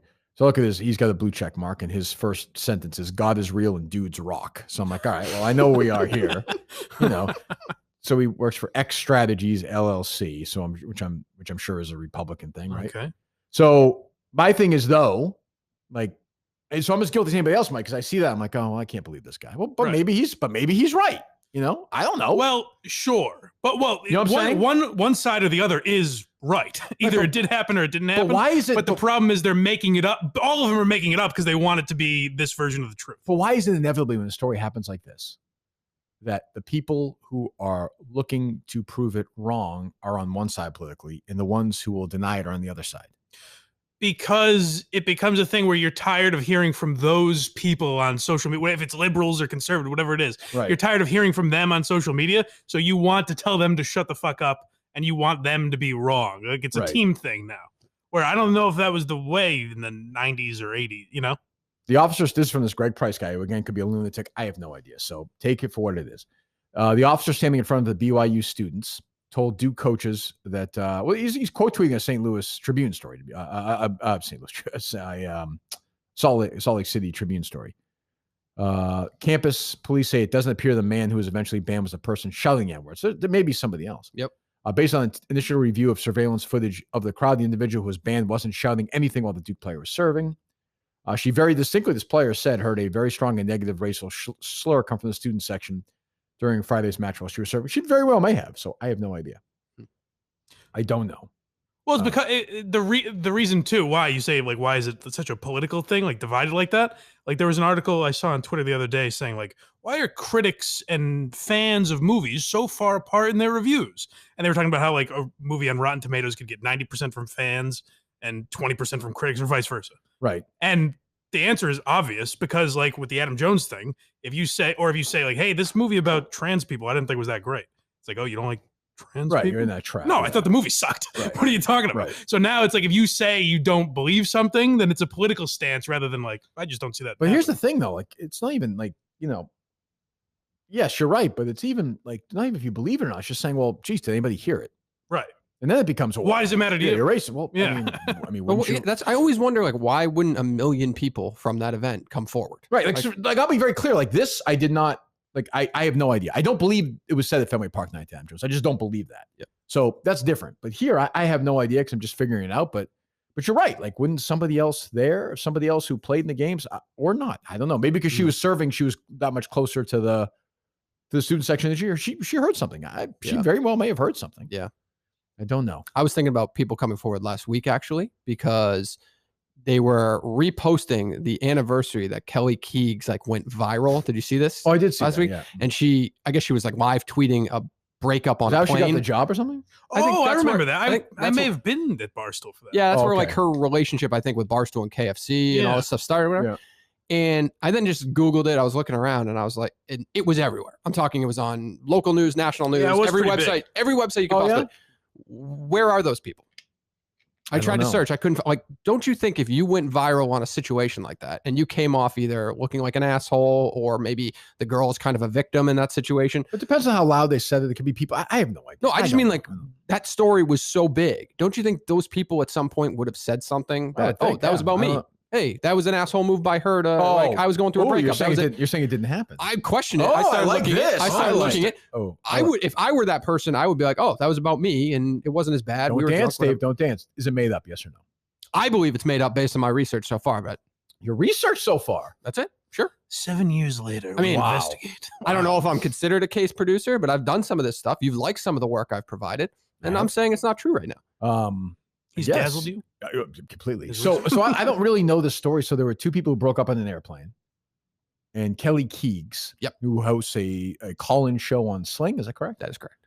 What night of the week is that on? That's Wednesday nights. Wednesday. It's today. Coincidentally, though, I don't know.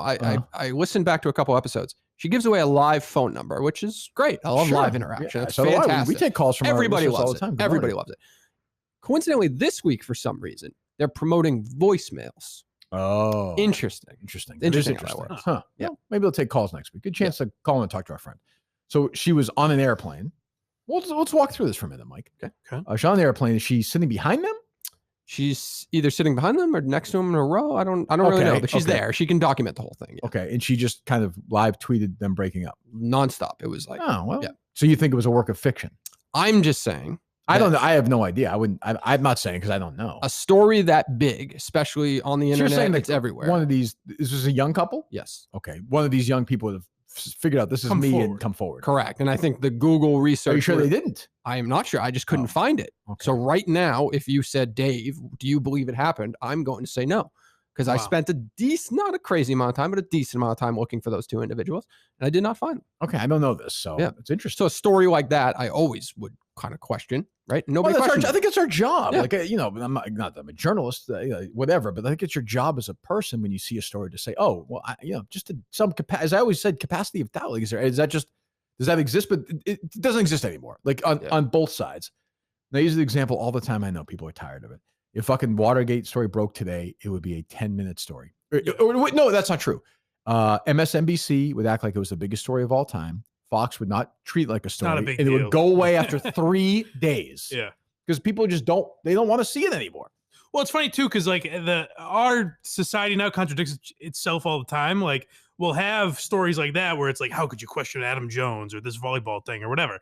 Where on the other hand, like the Ruth Conda tweets and shit like that, universally mocked, where it's like we all agree this person's lying. So it's like, well, you do have the capacity to say, sure, I don't believe this. But like, I'll give you an example, like the Trump raid could be massive. I have too many I've paid.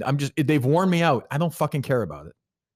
You know what I mean? The barrel, I just don't care. Like I don't. Yeah. And I think that's the way most like the hearings. I was like, meh, whatever. Well, that's how it was 30 years ago, where if you weren't super political, you didn't really give a fuck about a story. No, but I would say like the Iran-Contra hearings like 35 years ago were a massive deal. Like people took it very seriously. Everyone. To the average person walking down the street would have a great opinion on that? I think so. In the 80s, yeah. I think like 50 million people were watching. Right. But I know what you're saying. But now I think one side, if the Iran-Contra thing today would be like the pro-Reagan side would be like, this is bullshit. The other side would say like Reagan needs to go to jail. Yeah. And there would be no. But the problem too is now every story is like that. That's like what I'm saying. Every single story is and it just gets regurgitated. That's why like I would rather just fucking talk about like, the fact that Greg Poehler admires that Bill Cosby, what he did to women. Yeah. Like that's because he wrote that after all the arrests, right? Right. Was that true or no? After he was in jail? I gotta have my glasses on that. Yeah. Certainly, I mean, a lot of people heard those stories for years, and Greg's in Hollywood, so. Who are some of his other influences outside of First of all, coffee? when everybody lists comic influences, you're just like, get the fuck out of here with this bullshit. Like, enough. Do you think Gary Coleman was a bit of a joke? That was a bit of a joke, but like we all fucking all our influences are basically the fucking jerky boys or whatever. Like nobody this idea like George Carlin and Mort Saul and like fuck off. Like give me a break. What? Carlin was pretty big. Yeah, you think he's a riot? You listen to his albums a lot? No, I liked his stuff. He's more of a philosopher when I was around. But. To me, not funny at all. Just like what? Like just like yeah, great. Like, but these people are like, oh, this guy changing. It's fuck off. Like whatever. Stupid comedies and Howard Stern and Jerky Boys and whatever. I don't know. And Chris Russo for me. Yes, honestly, Chris Russo is a much bigger comic influence. Much funnier than George Carlin. He just booted Pat McAfee. He Chris did. Russo. Yeah. Oh, off his network. I don't know if it was booted, but I'm sure their contract was up or whatever. And he was on there. Yeah, McAfee was. Oh, I didn't know that. Said it had no impact on his product because they can't sell anything. Who, Chris can't? Pat can't because they don't give him numbers on Sirius XM or anything like that. Why was he even on there? They just probably need programming. I mean, who else? No, I'm saying why McAfee just there paying him? I was saying it's probably the same reason Barstool Barstool was, like where it's some trucker in Idaho is going to know who Pat McAfee is now, as opposed to they wouldn't otherwise. That deal happened later. Do you think they do though, Mike? I have no idea. I don't know. McAfee's big, but he's like selectively big. Like I don't think like if you're not aware of like he's sort of an unique individual. Like he's more of a modern day. That's my point. Is like people who are now listening to Sirius is probably a different crowd that he's exposing himself to. Yeah, that's probably true. Those conversations of relevance are just so all over the place nowadays. Most people know Pat McAfee because of WWE. Now, probably. A couple million people watching. Probably, but I get like you get. I mean, Barstool is a that's big. Why, like chunk. Harry knows him. Like I don't know. Yeah, I mean, not that matters, but that is a monster platform. But then also his show is like people suck that show's dick. Like led by you. No, I just thought it was innovative. Like that he like went all in on. I YouTube agree. Like I that. agree. Congratulations to him. I agree. I don't know. That Vince McMahon interview we did holds up pretty well, or no? Well, the documentary apparently is still happening. You see that? Is that true? That's what I read. The Simmons one? I don't know if Simmons is involved, but Netflix is still going. There was an article. Simmons' partner, his documentary partner, was the guy who resigned from the company. Oh, okay. The Connor, you know what I'm saying? Yes. Somebody who left the company. Yes.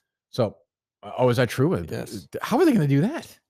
What with new stuff like it's on public? I mean, they're clearly like he was out for his birthday or something last week. I did see like, he's not like later. hiding or anything, I guess. But that's very strange. Yeah. Huh. By the way, we're a little blurry, I guess, on YouTube. I'm finding out. So it's what? Yeah. So we'll fix that for the next one. Odyssey's up a cent, by the way, 53 cents. On that positive news that they're not going to buy. Portnoy Minahan boost. People are excited. 53 cents. That's it is tough to like you see shit like that and you're like shit buy but that company is so fucked. Like if that gets to $1, which they need to do, that is a monster win. There's no way that could go to zero. And they keep buying. Like that's what's crazy to me. Like they'll buy a podcast company next week and be like, what the fuck? Dave Field's nuts. He's just a lunatic. He's just a fucking lunatic. It's weird. Very strange guy. Loves rock music though. He does. He loves Pearl Jam guy. Yeah, he loves Pearl Jam. Oh, yeah. I know. Oh, God. It's funny, though. You obviously have more of a stake in it than me, so maybe you feel I feel differently. like Pearl Jam, you're a douchebag. Good. I like Pearl Jam. Not like any better. But, maybe like, I love Pearl Jam. Go fucking go away. Go fucking fly a kite. Better Man's a great song.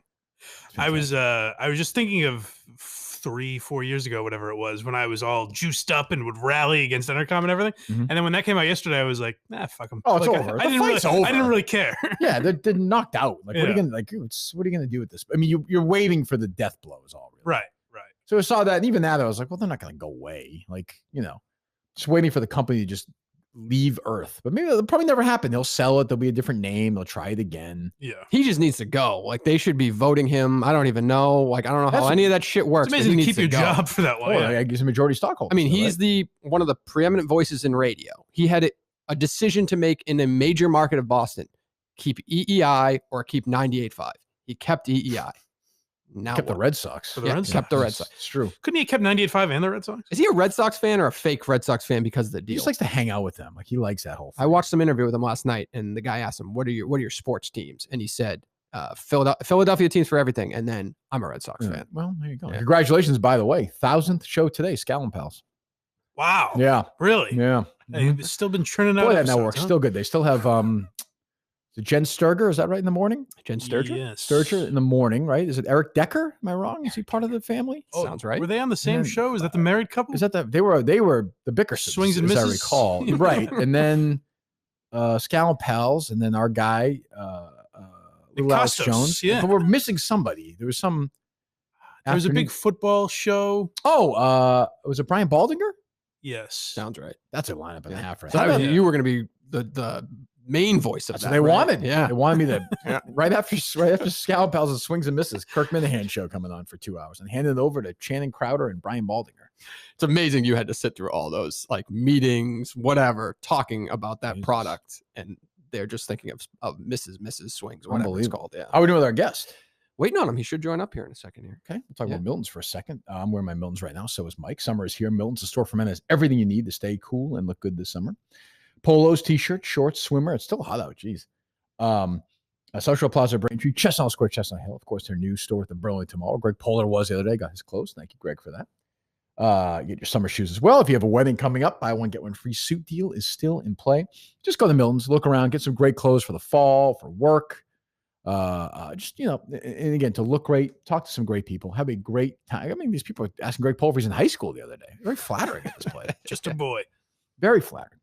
You go to Miltons.com, by the way, if you can't go to any of their stores, or if you don't want to, you feel safer going online. Of course, Miltons.com is your destination.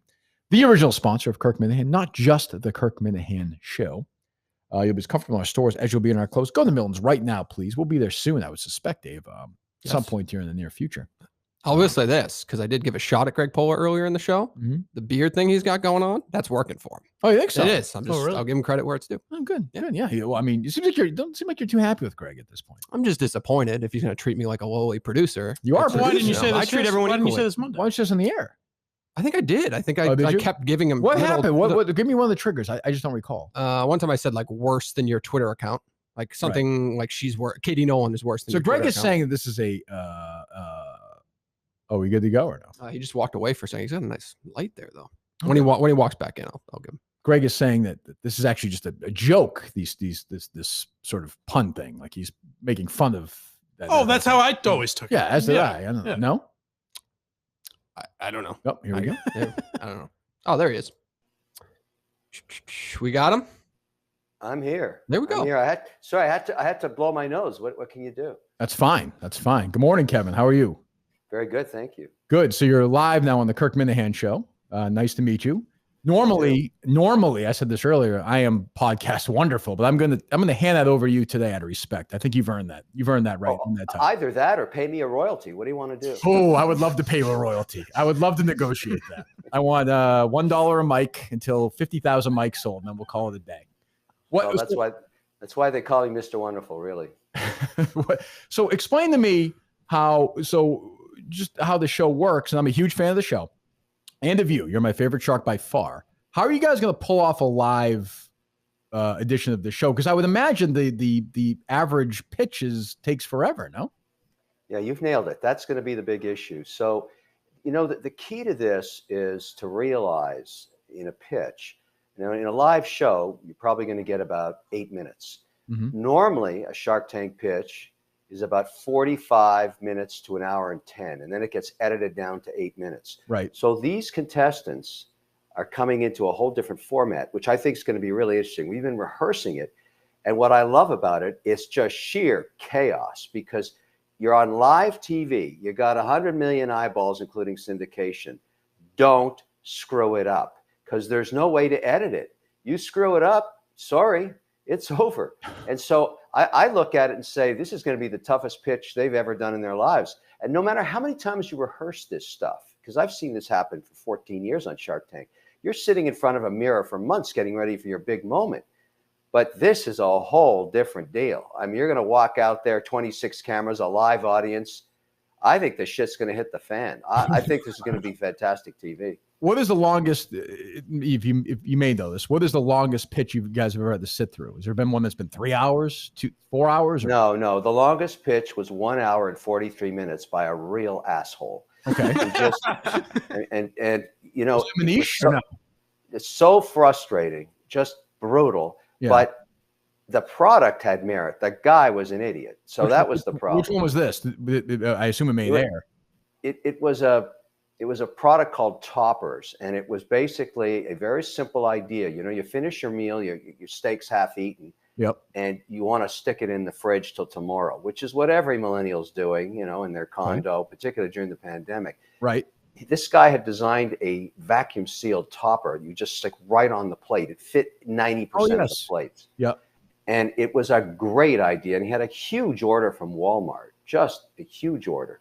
But his valuation was just stupid. It was just stupid because at the end of the day, it's going to get knocked off. And, you know, it's not high tech. It's just a piece of plastic. It sits on a plate. But it was a good idea. And that's what we find in Shark Tank. You know, you just don't know what's going to walk through that door. You have no idea. We don't get to see it beforehand. We have no idea what's going to walk through there. We're in discovery like you are as the audience. And sometimes the craziest ideas make hundreds of millions of dollars. Sure. Do you get as angry? Well, I know you do. I get now. I am very into the show. I get very angry. So when somebody comes in, the music starts playing. I'm all excited. I'm watching with Harry Minahan, my son, who's a huge fan of yours. He's 10 years old. He doesn't swear, but he wants to be able to swear so he can do the impression of you calling Manish an asshole and telling him "fuck you." He loved that. That's one of his favorite moments. I don't say that on live TV. That's not family values. I understand that, but you did say it to him on the episode, so I appreciate that. But he's not saying it yet. Oh, they beat that. Well, that guy was a total dick. 100%. That was a great moment. That was one of your best moments of all time, though. And you said, "You're an asshole. Get the fuck out of here." Great moment. Yes, right? I did say that. Yes, I did say that, and all of it was true. He was an asshole, and he should get the fuck out of there. I agree. So when somebody rolls in there, though, and I'm watching, and the guy comes in, or the woman comes in, or the couple comes in, and they say, "Hey, Sharks, whatever, we're from wherever, Greenville, Ohio. We have this company, and we want $800,000 for 2% of the company." Get the fuck out of here with that. Like at that point, in your mind, are you already crossing them off, or are you thinking? Do you still have an open mind, or does your mind close immediately when that happens? So here's the risk they've got. If they're asking for $800,000, we have no choice but to give them $800,000. Now, if the company's doing 10 million in sales or 20 million in sales, there's room to negotiate. So you can't go lower. So Kevin, you can't go lower than that. You can't. No. That's the platform rule, and it's been in place for 14 years, that makes the entrepreneur really think through that negotiation and have a plan ahead of time. I've invested way more than $800,000 in deals, but they were real companies. Mm-hmm. They basically have sales, and I don't have a problem doing that. But if you have no sales, it's just an idea, and you think it's worth $800,000 cash, you're screwed. No one's going to do that with you. Right. What's the overall? I saw somebody ask Cuban this on one of these YouTube shows. Overall, would you say you're in total investments? Are you up? Are you down? Do you have any idea? Yeah, no, believe me, I track it. So, you know, we have a whole team that manages this portfolio of over 57 private companies. Mm-hmm. And here's the thing we've all learned on Shark Tank. Okay, we're in the middle of the season 14 right now. I'm going to be shooting next week back in LA. I don't know what I'm going to see, but it's going to be amazing because each year the deal size gets bigger because people really want to tap into that massive social media platform, 100 million plus eyeballs when you go through syndication. 8 minutes of primetime television to a third of the country. That's pretty powerful in terms of getting a product out there, and it reduces customer acquisition cost a lot. But whatever I think is the hot deal of the season, whatever I think is the number one winner that I bought and I put $300,000, $400,000 into, whatever, that's never the one that makes me back my money. I wait 2 or 3 years later, and it's some crazy piece of crap product that I thought was just a joke that ends up being a monster. And I'll give you an example. Just this year, there was a deal a few years ago called Base Paws, cat DNA. I remember this. You stick a swab up your cat's ass and you send it in, and it tells you, what to feed it so you can extend its life by 30%. Mm-hmm. What a stupid idea! You can buy a new cat for $5. Why would you pay $29 for a DNA test? So I bought into it because it was so crazy, so dumb, so stupid. I thought. The company just sold for over 50 million cash last month. Jesus. Because who knew that pet DNA is smoking hot? There's 110 million cats in America. And the entrepreneur, the woman, was spectacular in building up this business. She got bought out by a biotech company that wanted to have her database of DNA. And it turns out that millions of people pay $29 to extend their cat's life. I'm not one of them, but who cares? It was a fantastic investment. My point is you just don't know. So you need diversification in how you spread your bets out there. Do you get a sense when somebody walks in? That Manish was an example. I know Lori had said this. Do you get a sense when somebody walks in if maybe they're there not to make a deal, but they just want those 8 minutes on TV? Yeah, that happens, and they generally don't air. You never see yeah, them. right. But I'll tell you something else about this that you may find interesting. Now that I'm doing it for so long, I'm right in the middle there. They're 12 feet from me. Okay, when they come in, you don't know this because it's edited out, but when they walk on the carpet, there's a floor manager, and that floor manager says, "Hold, hold, hold, don't say anything," because there's a giant jib shot, which you do see, that swoops down from the sky, and there's a steady cam shot with a camera on his back, and he's moving around getting that setup shot of those entrepreneurs standing on that carpet. Now, this can take up to 2 to 3 minutes. Whatever it takes, the floor manager keeps saying, hold. So I'm looking at them right in the eye. Like, they can't. I mean, I'm right there. I'm right in front of them. Yep. And I just look right at them. I don't say anything. I don't blink. I just stare at them. And what I've learned is I can tell without ever hearing a word from them, winner, loser. Why is that? Because confidence, in my view, it's a personal opinion, but I'm not ever wrong on this. I'm 100% right on this. I don't even need to hear their pitch before they start to know whether they're going to get a deal or not. Because if they can't handle the stare down, if they don't know how to deal with it and they keep looking away and looking down at their feet, they're losers. They don't know how to project that image of confidence. And I know right away I'm not going to invest in these guys. And so does everybody else, frankly, because you only get a few seconds to make a first impression in a room like that, where you've got $1 billion+ worth of investment capital. You got 5 sharks ready to do business, and you can't handle the heat. Well, too bad. That's just too bad, because if you can't make it through the Shark Tank, the real world is going to just eat you alive. But those moments, that stare down moment, that's my special secret sauce right there. Are you? So I'm a huge fan of the show. I like personally, and maybe I'm in the minority, I don't know. I like when it's just the Sharks. To me, I don't need the A-Rod. I don't need the Gwyneth Paltrow. I like when this. Do you understand where I'm going to watch? I'll watch for sure because I like it. But I like the Sharks are you, Barbara. You guys are my family. I don't need Gwyneth Paltrow coming in and taking Robert's spot. I get upset.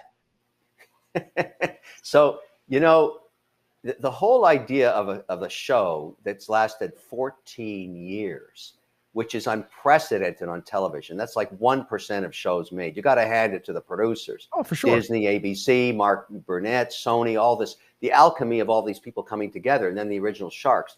But the challenge we have as Sharks, when you get a guest Shark on, and I used to care about this, I don't anymore. You want to be nice to them. They're guests. They're sitting there. You're trying to help them out on their first deal. Now I don't give a shit about any of that. If they can't handle it, screw them. I'll eat them alive anyways. I don't care. That's the right attitude. You got to treat. Yeah, you got to treat Gwyneth Paltrow like she's Barbara, right? Like she's on the show. So if she's on the show, you got to treat her that way. Listen, I welcome her like anybody else, but I'm going to eat her alive. So she better get ready for that. Who is the so I think the other thing I like about the show is it does seem like, I'm sure it's not this agreement you guys had, but everybody is comfortable breaking each other's balls. You can kind of dump on each other, but it's in a good natured way. Is there ever been anybody in the show of the core group that it took a while for them to understand that, or was it kind of good from the get-go? This is one of those classic situations where we don't love each other as much as we used to. I mean, we spend more time together than we do with our own families by the time this thing is over. The only reason Barbara gets there on time every year is I buy her a new broom. That's the only reason. And so at the end of the day, we're competitors. We respect each other. You have to respect the fact that everybody there is a self-made millionaire, billionaire, whatever it is. They did it on their own in different sectors of the economy. So I respect that. We don't have to be friends. We don't have to do another dinner together. We did it for 14 years already. So you have no social relationship with any of them off air? Oh, no. Listen, every time I'm in New York, I go to Barbara's place. She cooks me dinner. That's what happens. Okay. I'm happy to do that. We're friends, okay? But when we're in that moment of competition, here's what happens. We've been doing this for so long, we don't see the cameras anymore. We're back in the Shark Tank. We're doing business. We have millions of dollars to put to work. We want the winner deals, and we're willing to compete. And so, look, sometimes if it's clear to me that I can't get the deal myself, I'm going to cut a deal with Mark or somebody else because we're bidding the price up. We're better to go in together than we are to go crazy and drive the price up. Sometimes that's not the case. Sometimes the entrepreneur, as you say, know us like family. They know which shark they want. And so they hone in on that shark and see if they can cut a deal. It's all over the map on this stuff, which I think makes the show so compelling. I mean, you just don't know what's going to happen. And though we start our day at 5 a.m, and by the time we get back to the hotel at 8 or 9 at night, we're like, that's hard work, man. That's right. And then we get up at 5 o'clock and do it again. So I admire the whole team with 250 people that put the show together. We are like a family. I mean, Mindy Casting, the woman who casts every deal since the beginning of time, I don't even know her second name. I know her as Mindy Casting.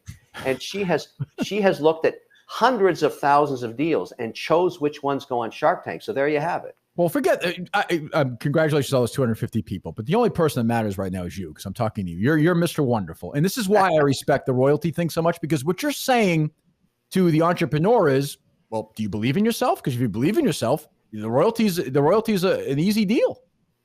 Yeah, of course. But the royalty is about return of capital. We don't all agree on deal structure, but America has learned, as we as sharks have done over the decades, that there's all kinds of different ways to structure a deal. You can do debt, you can do venture capital, in straight equity, you can put a warrant on it, you can put a preference share, you can do all kinds of structure. In the beginning, we never talked about that. Now we do very complex deals. America has followed us. I care about return of capital first, not return on capital. If I never get my money back in a private deal, what's the point of doing it? So my structures tend to involve royalties. But I'll tell you one thing that everybody's figured out. I'm a unique investor. I've got millions of followers on social media. When I back a product and put it out there on all my platforms, I can drive customer acquisition costs down to zero. Most companies go out of business within 18 months because they're never able to get their customer acquisition costs online below the lifetime value of the customer. A fancy way of saying they go bankrupt advertising. Mm-hmm. I changed that metric. I'm able to get out there with my team and tell you the story of this product, this company, this entrepreneur, and change the whole dynamic of the business. Now, I don't do that for free. If you want Mr. Wonderful, you're going to pay for him. That's how it works. If you had made a deal that the ring people had wanted, how much money would you have made? Don't make me sick. I'm sorry. You know, I'm sorry. Now, listen, having said all that, Jamie and I are now friends. We host a dinner every July 5th in Nantucket, where we get our families together, our friends, and we celebrate what we both created together. But he should have taken my $600,000. I would have made about $300 million on that deal. Yes. Wait a minute, is that true? 300 million? Yeah. Because remember, my deal was debt and warrants. Okay. I was going to get equity, and the secret sauce to my equity, it couldn't be diluted because he kept raising money, but I was going to keep my points no matter what happened. But he was a greedy pig, and he didn't listen to me. And look what happened. He sold the business for $1.1 billion. But listen, I'm willing to make amends. And so we're friends. That's good. Mike, do you have any questions for Mr. Wonderful? I do.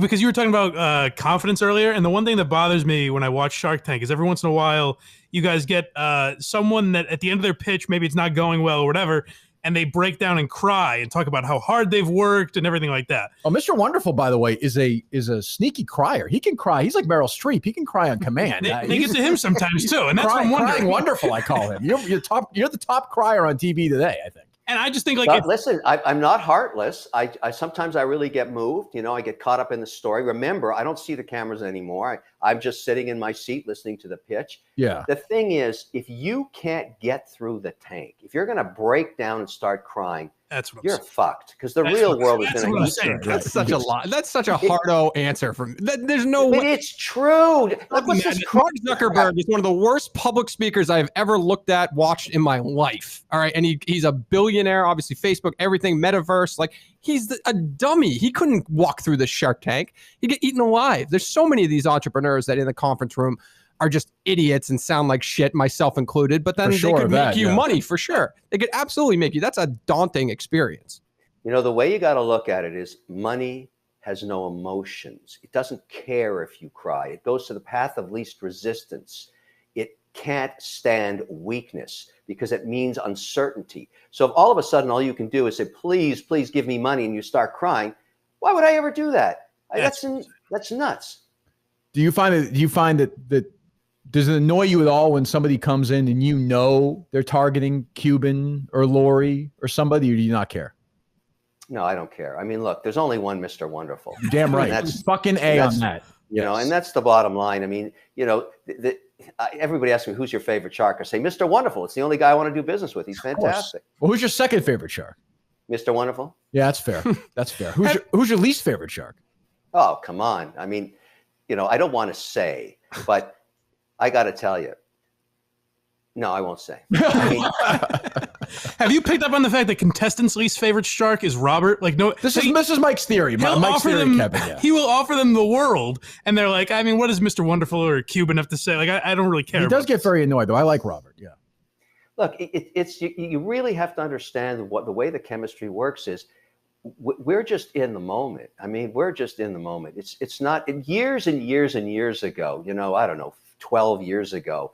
When Shark Tank, you know, for the first 3 years, Disney, there's a story about this. Bob Iger was the CEO of Disney that owned ABC. And here's what I heard through the grapevine, because Willow Bay is his wife. The old Willow Bay broadcaster, yeah, broadcaster, focus on business, okay? So the story I heard, and I believe it to be true, was in season 3 when they canceled it. They said, okay, Shark Tank's not working, let's cancel it. Bob goes home, talks to Willow and says, we're going to cancel that show, Shark Tank. She says, no, you're not. Our kids love that show. It's family values. It's about business. They're learning something. Get back on the phone and put it back on there. And I'm sure that's exactly what happened, because out of the blue, I got a phone call from Mark Burnett, and he says, you're back.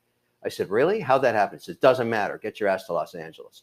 And so that kind of thing, that folklore, usually is true where there's smoke, there's fire, because she basically understood what was starting to happen in America, because we were going through the 2008 recession, and people started to believe in themselves as entrepreneurs. She caught the wave. The next season, we exploded. We had tens of millions of people watching us, and that's remarkable, and it's never stopped. I mean, each year, and in 42 countries. I was in Switzerland the other day. My stepfather lives in Geneva, and I got on a train to go to Zurich because I was going to fly to Abu Dhabi. And on this train, this couple comes up to me and says, are you the guy on Shark Tank? I said, yeah. And they said, you're the most hated man in Austria. I said, what? She said, yeah, you're so mean. I said, well, what are you talking about? I don't even know that they're showing the tape in Austria. And she says, we're just getting married. We're on our way to Zermatt. Can we take a picture with you? I said, sure, but I'm the most hated guy. She says, hey, just take the shot. So it was really interesting to see how global the platform has become. The American tape going all around the world. We're #1 in Dubai on Friday nights. Who knew? Well, now you guys are all sharks. You all have deals with ABC. Do you make more money or less money? That you guys negotiate together? How does the pay? I know you're all executive producers. How does the payment work? How much do you make a year on that show? How much the others make? It's not the payment. You know how much everyone's making. Yeah, I know, but it's not the payment per ep. That's not. This is a different kind of show, because here you are as a venture capitalist. We were all investors before we started Shark Tank. Sure. And the hardest challenge we had was deal flow. So there's two things to understand that why that seat on Shark Tank is so powerful for an investor, because every guy and his dog wants to get on Shark Tank now. Mm-hmm. Everybody. You can't believe the number of celebrities that I get emails from saying, listen, I want to be a guest Shark next year. I mean, okay, great. But the bottom line is I have 100 million eyeballs watching my products and services. I've got money to invest. They're consumer goods and services. Very often we get all our money back the night it airs, okay? Because people love the product so much. And the secret, which nobody talks about, but this is my metric. When I'm doing a deal on Shark Tank and we're shooting it and we're in our 45th minute, the pitch is over. And let's say I did the deal and I watch the cast and crew steal all the product, come running up and grab it, I got a winner right there. Right there. Because if all the samples get scooped up, like they come running onto the set, you know, they say cut, and it's all gone, that's winner, chicken dinner, right there. What's the worst? That's how I do it. What's the worst product you've ever seen get a deal on Shark Tank? This woman came out once and said she sang to a 5-gallon container, like a water cooler container. She puts it in a tent in her backyard, and she spends 20 minutes singing to it in the tent, and it separates into 3 separate elixirs. 1 that reduces jealousy, 2, one that helps you fall in love, and the bottom third makes you rich. She sold it online for $25 in a tiny vial that you put around your neck, like, Jolie had blood in her thing and all that kind of crap. So that sounded so stupid. I mean, just unbelievable. And so I, of course, said, that's stupid. She said, oh, yeah? If it was 110 years ago and I came out here and I had some molasses, I poured cocaine in it and put it in a bottle, would you invest in it? I said, no, that's ridiculous. She said, that's Coca-Cola, bozo. So you just never know what you got. Now, I don't think selling BS elixirs to people is even legal. So, of course, I didn't invest in that. But that's the kind of stuff that you got to keep your ear open to, because you don't know. I remember Lori with that piece of crap sponge, Smiley Daddy, or Sponge Daddy. I leant over to her and said, "Do not invest in this. This is a piece of shit. You got to be out of your mind." She said, "No, it's not a piece of shit. I'm going to sell a ton of it." $50 million later. So I buy a lot of plastic crap too now. What's the current relationship between you and Mark Cuban? Yeah, I don't see you guys interact much during the show, and you kind of seem like, I don't know about you, Mike, they seem like the 2 alphas on the show. Oh, without a doubt. It feels like there's not a rivalry, but I'm not sure what's the current state of the relationship. We have many deals together. I have a lot of respect for Mark. We don't agree on anything, and that's okay, because we don't do structures the same way. But we get the same number of deals done. There's a deal I'm working on right now with Mark that we're going to go into together on, because imagine you've got an NBA owner that has a whole different channel of distribution. And there's the channels I have. I'm in every retail store in America and overseas as well. We both have powerful channels of distribution. Sometimes on a deal, it's better to work together. Because particularly, Mark and I looked at many different beverage deals, wine deals, things like that, because I'm not a greedy guy. If I think I can make something 10x with Mark or with Lori or with Damon, I've done deals with everybody, Barbara. If we think we can work together and enhance our probability of success, we're going to do it. We're not stupid. And we have so many deals. I mean, no one deal is going to make or break me anymore. I've got a massive portfolio of companies. And each year, and I'll tell you what's interesting, even today, this happened today, every morning, I get a call of total catastrophe from one of my companies. Oh, we're going bankrupt. We're getting sued. I'm going out of business. Please help me, yada, yada, yada. It's just brutal. And 15 minutes later, I get a phone call like baseball saying we're going to get acquired for $55 million. Same hour. So it's like a passion play of stuff rolling out every day. I've gotten used to the idea that this is a portfolio of just random outcomes. You just don't know what's going to happen. And you've got to just realize good, bad, and ugly. Poo-poo happens. That's what occurs here. But you stay the course, do the deals, find the best entrepreneurs, back them up. And one other thing I'll add, which is really remarkable, over this 14 years, 75% of my returns have come from the companies run by women. And look, I don't want to start, gender warfare with a statement like this. I'd give money to a goat if I get a return.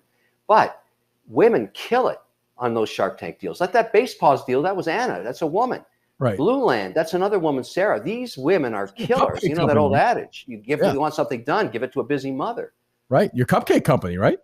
Oh, killed it. We just sold it to Hickory Farms. Killed it. Yeah.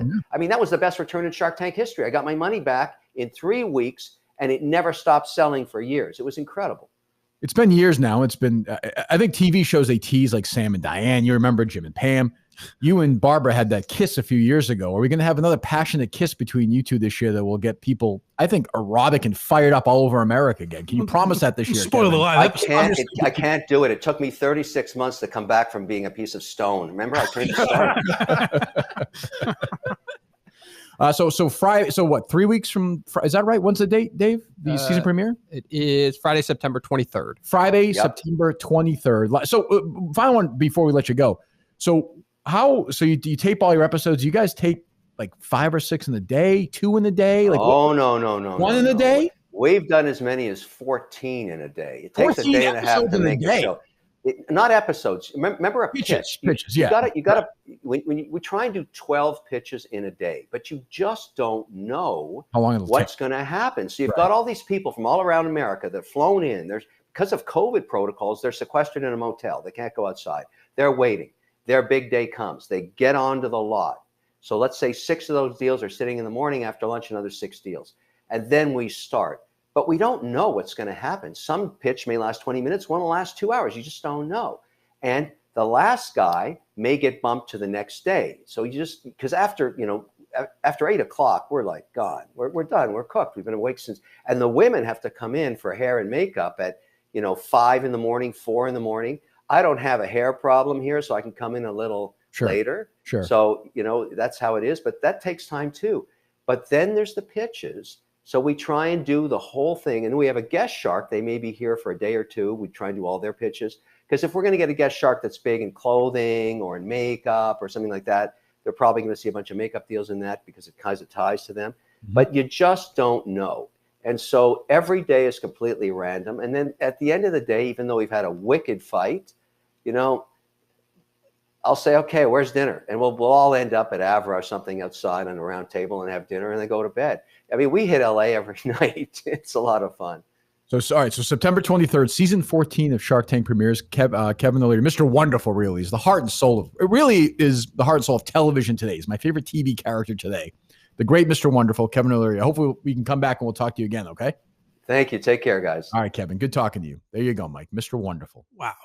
Great appearance, Dave. No. Great appearance. Dave got fired up in there, but well, I think to yell at the guy. Dave. No, I apologize, Dave, for that. Dave was showing off his business. But I understand that for the cameras. Like, I guess if you go on TV, you got to have your shit Mark together. Zuckerberg would not do well. No, but that's like literally everybody in Silicon Valley wouldn't do well. At that point. Sometimes you see people come in and they get destroyed. I'm a fucking genius. You ever heard of a simulator? Like the simulator is inside the golf ball. Like I wouldn't do well in that spot. Pitch that. Damn, we should have asked him about that. I did want to ask him about his like love affair with I don't know if he lives in Boston. I mean, obviously we're here in Boston. I know. Yeah, I just wonder why he likes Boston. Well, it's Mooresville, USA. Why does he like it? I wanted to ask him about crypto, but exactly. I restrained myself. Don't ruin the interview. I was terrified of that. Oh my god. I didn't. He's a good sport, though. He gets it. He's a born entertainer, so he's great. He's he's the only shark I'd really want to talk to. I think, other than Robert. Cuban, no. I want to have Cuban there booked, and I want to have I want to have Robert on. Like, oh, we have Cuban. All right, Robert, we'll talk to you later. and then just get Cuban on there. All right, I want to take a few calls or no? Sure. He didn't really answer my question either about Robert. I think he felt bad for the guy. He didn't want I think I think they all feel bad for Robert. Yeah. Robert though. I'm a Robert guy. I don't, See, I miss anything going on in the world during that interview? Let me see here.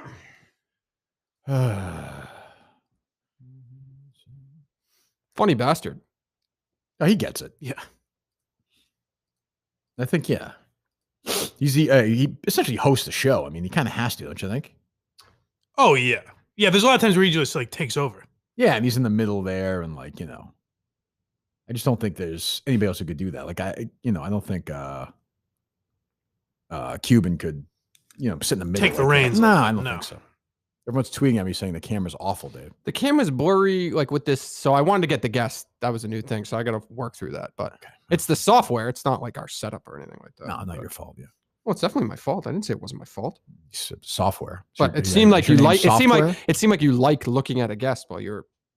Well, I think it's better for them. I think. No, I don't really care. But I thought overall, I think it enhances the live product. So do you think there's a chance that I'm going to be a guest shark at some point? He doesn't seem to like a lot of guest sharks getting in the mix there. That's true.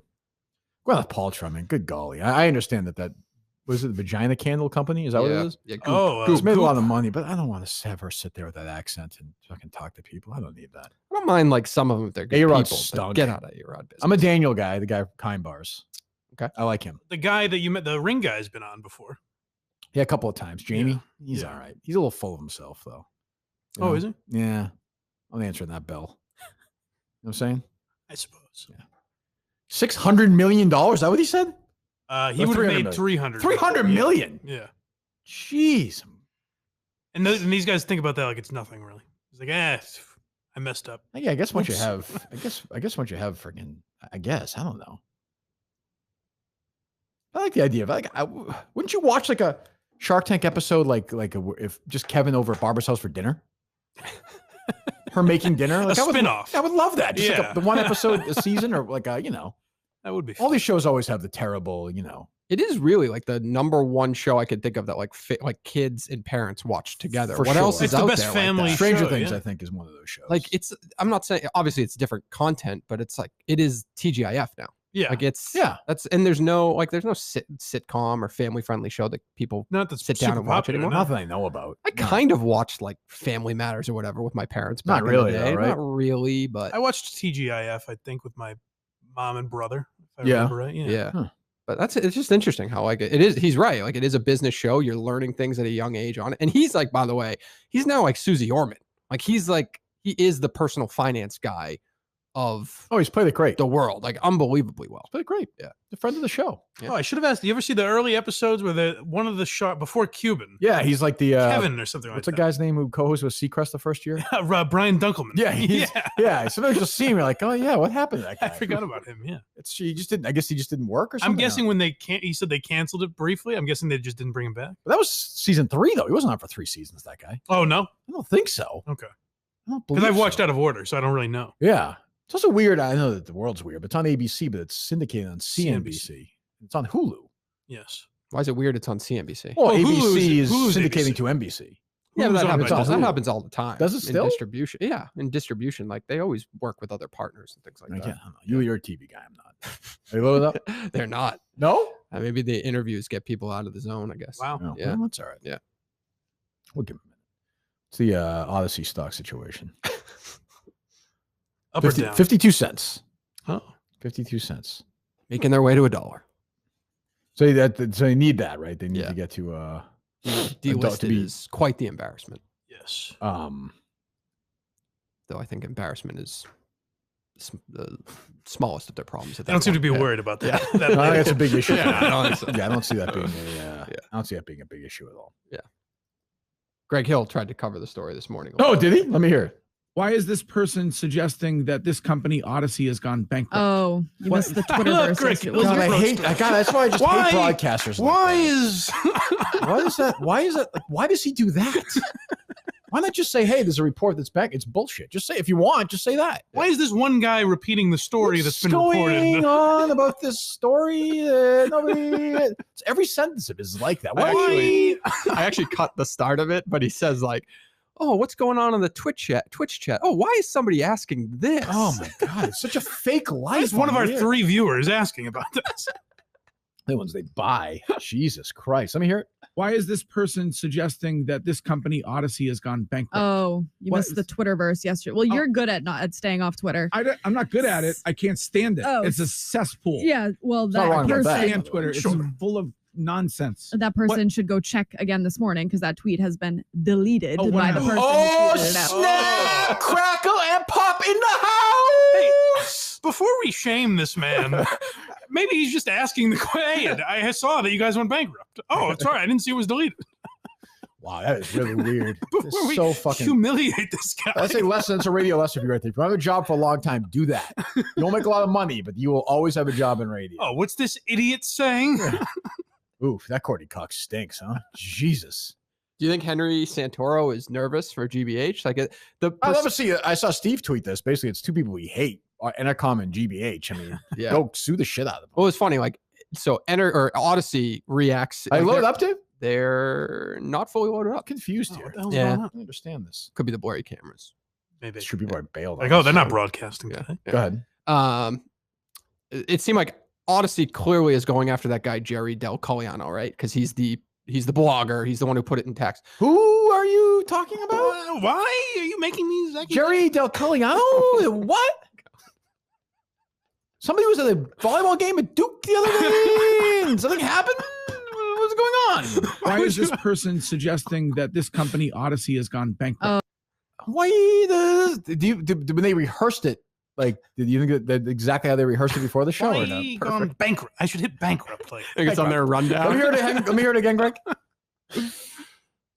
Why is this person suggesting that this company Audacy has gone bankrupt? Oh, you missed. bankrupt. Oh, Oh, yeah, I heard something about that. It's not everybody in the company's texting the fucking shit out of each other about this yesterday. He's just referencing that silly thing that if the you're that company might dismissive close about it, down. you're fucking out of your mind. You work there. They're loaded up now. All right, let's go. Wait. Hello. Hello. This guy, by the way, Dave, is a potential star. This KMS Reloaded guy, potential star. Potential. I think it's going to burn bright and quick. Is my interesting. Yes. Yeah. Eventually, I think his last episode, he's just going to walk into and just go into the water and kill himself. I think. Does he need to shoot it in 4K? Probably not. Probably not. Looks great, but it looks fantastic. How big is the file he sends you? It is monstrous. Really? All day yesterday. All day. It's worth it. Yeah. For 20 minutes of him. I like him. You better recap every episode. Fantastic jump cuts. You can't even tell. He does every episode? Yeah. Oh, wow. Pay attention to the show, Mike. I know you're busy with blindmike.net. I'm sorry. I didn't realize. I assumed it was a weekly show. Jack Klugman, I'll tell you what, he lives the whole time, okay? He doesn't die. So don't worry about it. Don't, but does he solve the next murder? I guess is my question. He may die at the end of the series. I don't know. Could be presented. Who knows? Hello. Yesterday's was great. Hello. Good morning. I'm sorry. Hello. Good morning. Good morning. Met my kid's principal yesterday, the new principal. Mm-hmm. One of these guys who insists that you call him doctor. No. Bill Cosby was like that too. I don't. You know, I also like. By the end of the conversation, I was calling him by his first name. Good. I mean, he's no. It's like I'm. Thanks for the call. I'm like that with Your Honor and doctors now too. What's going on? Yeah. What if to call you doctor? It's your job. Your Honor is at least the doctor is like his. Your Honor. No, even that's weird though. That's very weird. Like, you know, that's a prestige. Like to be a judge, Your Honor is a good. I respect that. Did you call him? I think you should call me Maestro. Mr. President. I suppose, or Madam President, but I don't know. They load up, Dave? They are loaded up. Great call so far. Yeah. At least share that with me for. Hey, Kirk. Good morning. I got a golf question for you. What's your career low in golf, and do you have a favorite course you've played that's not in Massachusetts? All right. Any other calls, Dave? Yes. You afraid to answer? Yeah, what was your take on Lurch leaving foreplay? Oh, so that is why. Oh. I like that they're being open about it, but it did feel contentious. Yeah. Oh, yeah. They've been real open about it. Sure. What do you think? Has there been a riff? Strain in the relationship? No, I don't think so. No, I think they did a pretty good job at detailing. I actually listened to the episode with Dan Rappaport. Yeah. But as I said, he went to school with, and Riggs texted me and said, "What do you think about the news?" And I said, "Well, if you need somebody like a taste test, if you put 6 tour players' semen in front of him, which one is Matt Fitzpatrick's? He's the best guy for the job." But it's an interesting thing. Hold on, callers. We'll get to you in a second. I see you all lined up.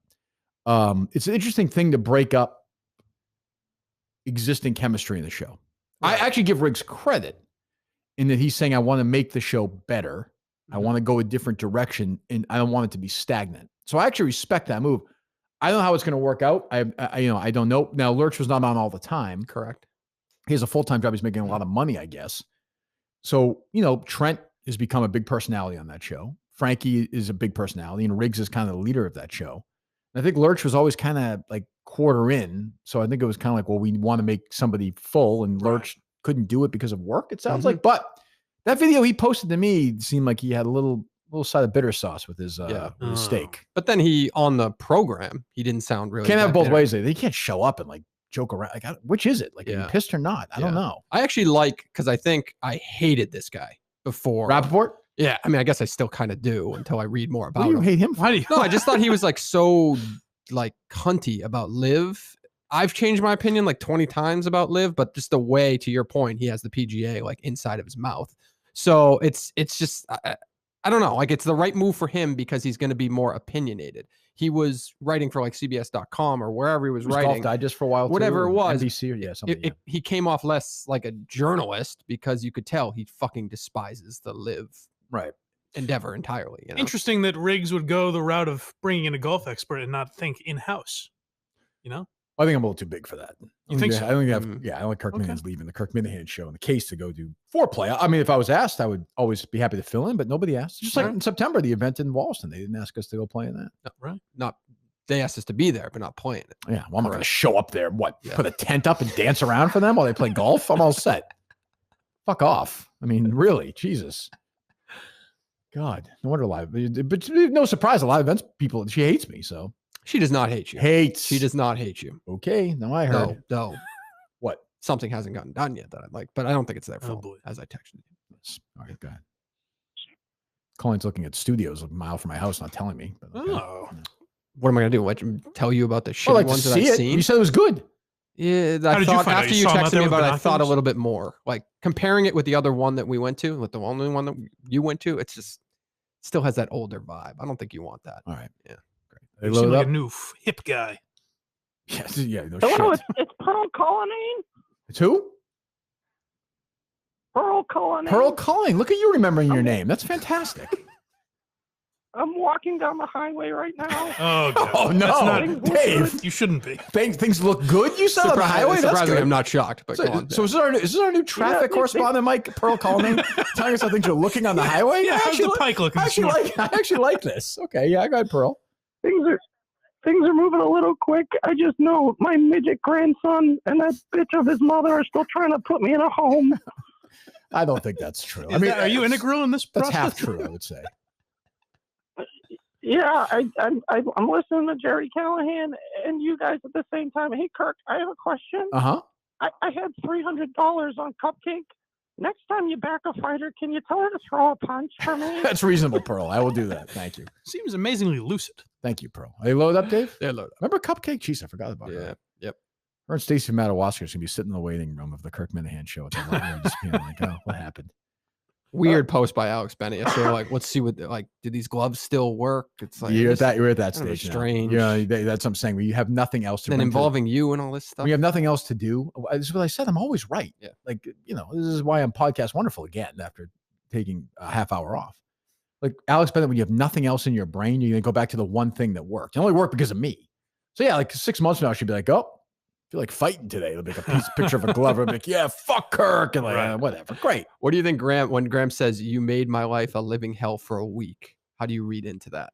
Like her just bitching about it behind the scenes? Yes. I mean, I think she gets it now, don't Yeah. you? Like, Oh, she definitely is Yeah. playful. She's just strange brain. Strange brain. yeah, but she's, I respect Alex Bennett. A fighter. Yeah. Have you talked to Cupcake at all?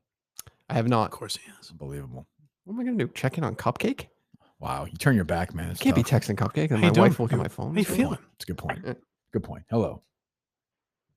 Turkey Daddy, how are you? What's up? I guess. I have a couple of things. One, can you still wrap your head around the fact that you used to have Chris Klemmer on this fucking show? Sure. Chris did the best he could. Fuck were you thinking? I thought Chris was good on the show, Mike. No, I don't know. I always liked him on the You know show, what? and I was You know what? about to Chris would say, be great. What's that? Chris would be great inside of a morgue, dead.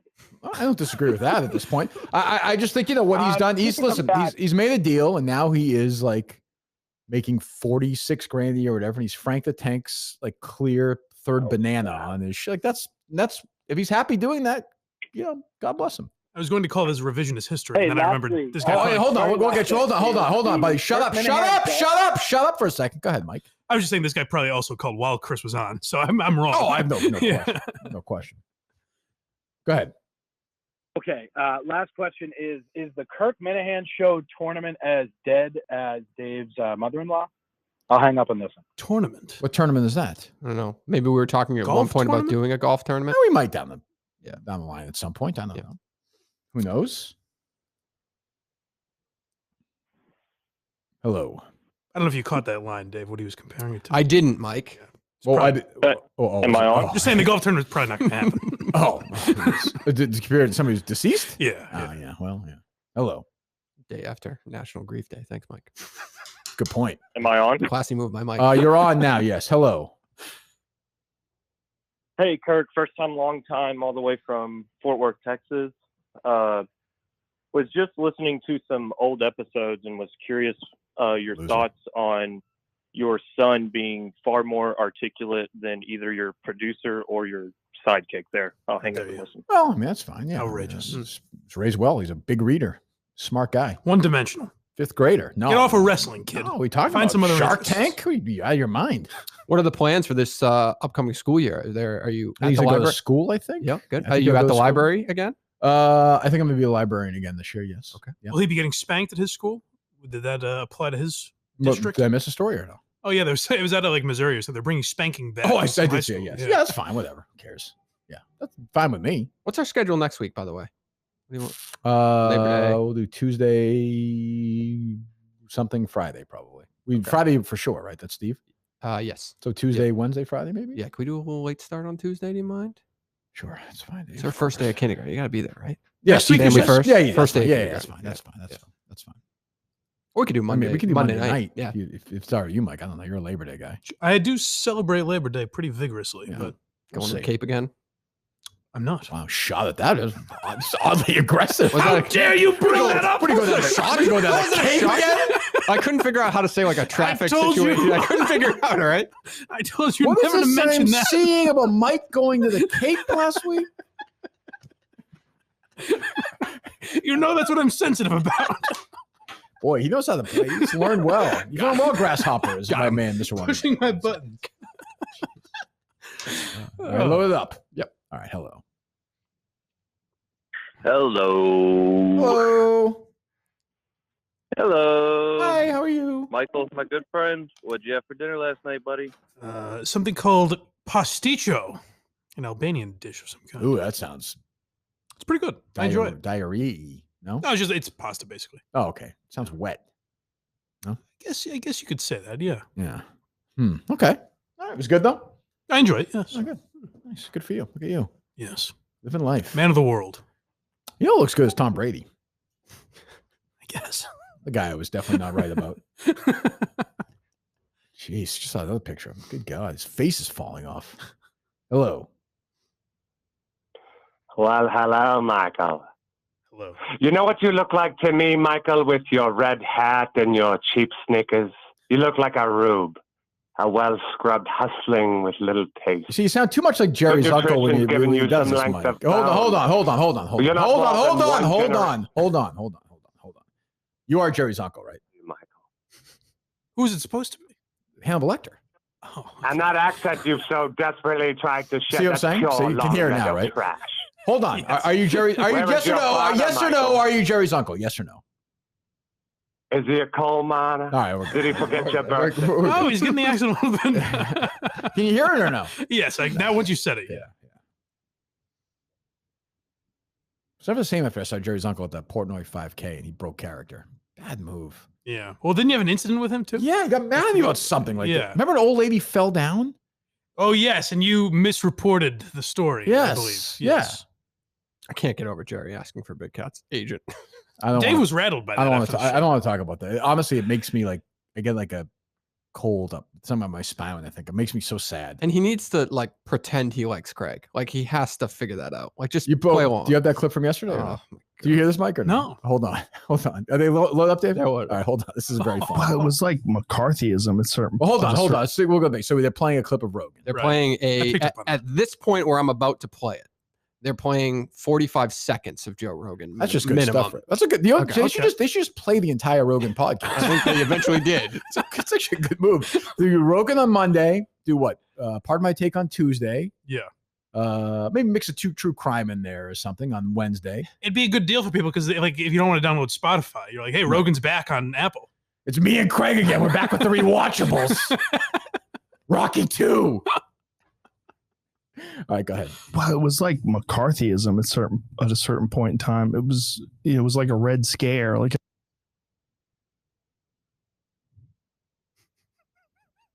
Okay, what happened?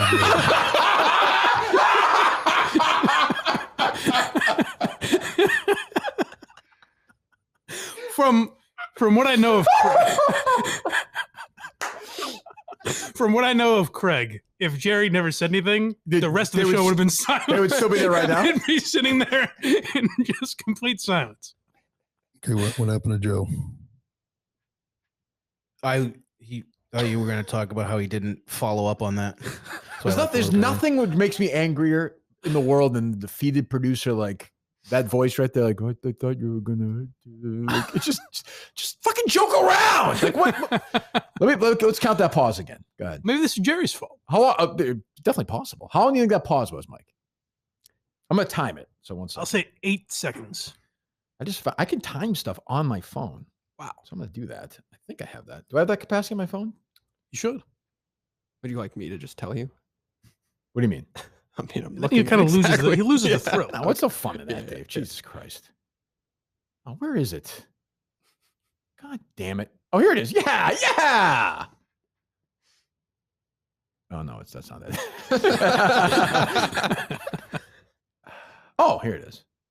Nope. Why don't you just swipe down and type clock? It's a calculator again, Kirk. The calculator is not the same as the clock. You rascal. Let me see here. So where would I find it, Dave? Swipe down. Swipe down. Oh, you can swipe down And then there's a search. Oh, I've never Type- seen this before. I type swear to clock, God. yeah. Oh, this Really? My never clock is have. in a weird spot, so that's why I do it. But if you had it on your, I don't know where you have it. Like so. even accidentally. No, I've never swiped. No, I haven't. Jeez. Okay. Go ahead. Now I'm excited. It was like a red scare. Like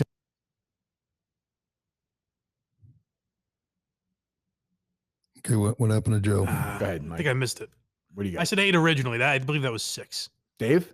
That was 5 seconds. I have 5.3 seconds. Yeah, okay. Yeah, 5.2. Yeah. Yeah. 5 seconds is a long time. Yeah. Okay, where's Joe? Didn't hear the Jerry voice there. Where's Joe? It's almost like off the air. Like it's a real Jerry voice. The other Like hearing Gilbert Gottfried's real voice. that message that Stern years ago. Hello, Howard. So you're content. So Craig's. Let me hear Craig's defense on this. This idiot. What is he Okay, saying? what happened to Joe? He thought you were going to talk about how he didn't follow up on that, so I left a little bit in. Well, he does go on a rant about a red See, scare. Jerry wakes up a little bit there. He does, but you can Well, tell. so Craig was right, I think. Yes. You can tell how much he hates him. Is just my point. Jerry hates Craig. You think this He is just contention? despises This is him. interesting. It's almost like you're jealous that No. You see what I'm saying? No, Like, I want like, Jerry it's to like be- Jerry's producer. It's not even No. that. It's more like, hey, look how much Jerry hates his new producer versus Right. old No, producer. absolutely Never not. been Do quite the not do same that. since old Davey left town. My criticism is for Jerry to not say it's not that big of a deal. He was just playing 60 seconds of audio. You don't have to kind of be a dick to him. You're both doing a show remotely, which fucking sucks. So Yeah, why they? Oh, Jerry's still in Maine. Yeah. So Right. This is Conan saying, enjoy Bob Snyder, buddy. Yeah, You know? exactly. Have a nice life. That was. I'm not sure what's going on there. yeah, what's the Snyder news? I need that. Come on, give me a win. I mean, it's cancer. Kidding. What? Did you celebrate? What's the Craig? You talked to Craig. What's the Craig take on Jerry? It's always good. He loves doing the show, so nothing bad. He likes Jerry. Really? Doesn't seem like it there. He's never said a bad word about him. No. Seems to enjoy him. No, he was going to give us Callahan coffee too. I got to meet up with him. He's got it for us. Okay, I'm really all set with that. You sure? Yeah, I'm good. Jesus Christ. Hello. Fucking idiot. Hey, how's it going? Mike Greenwell. Hi, Mike. How are you? The Gator. I'm well, thanks. Your phone's great. The Gator, that's correct.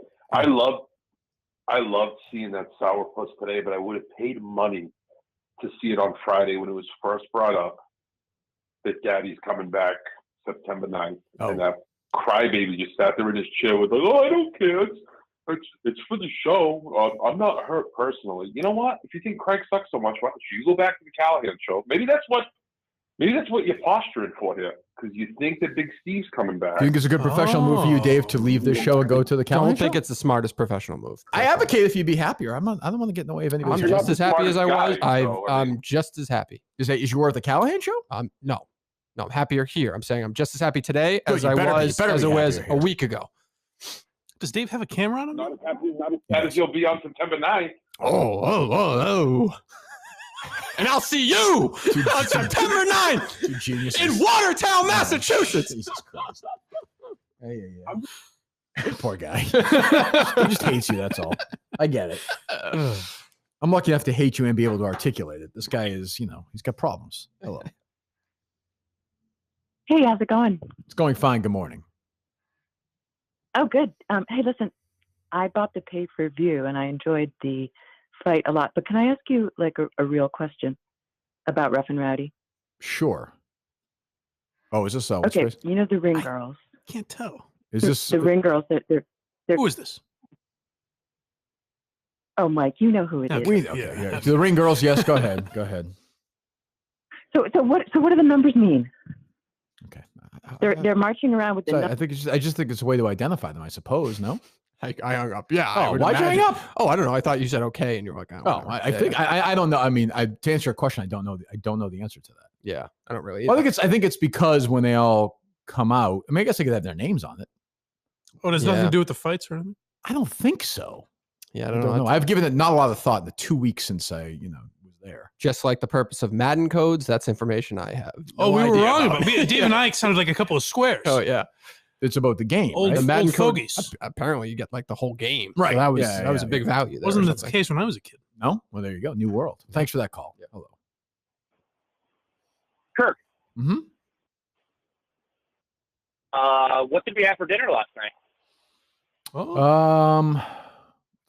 You're right, Mike. You forget. I had a little bit of pasta. see? I had a little bit of pasta with chicken last night. A little bit. I thought we were going to go with steak and couscous there. Oh, steak and couscous.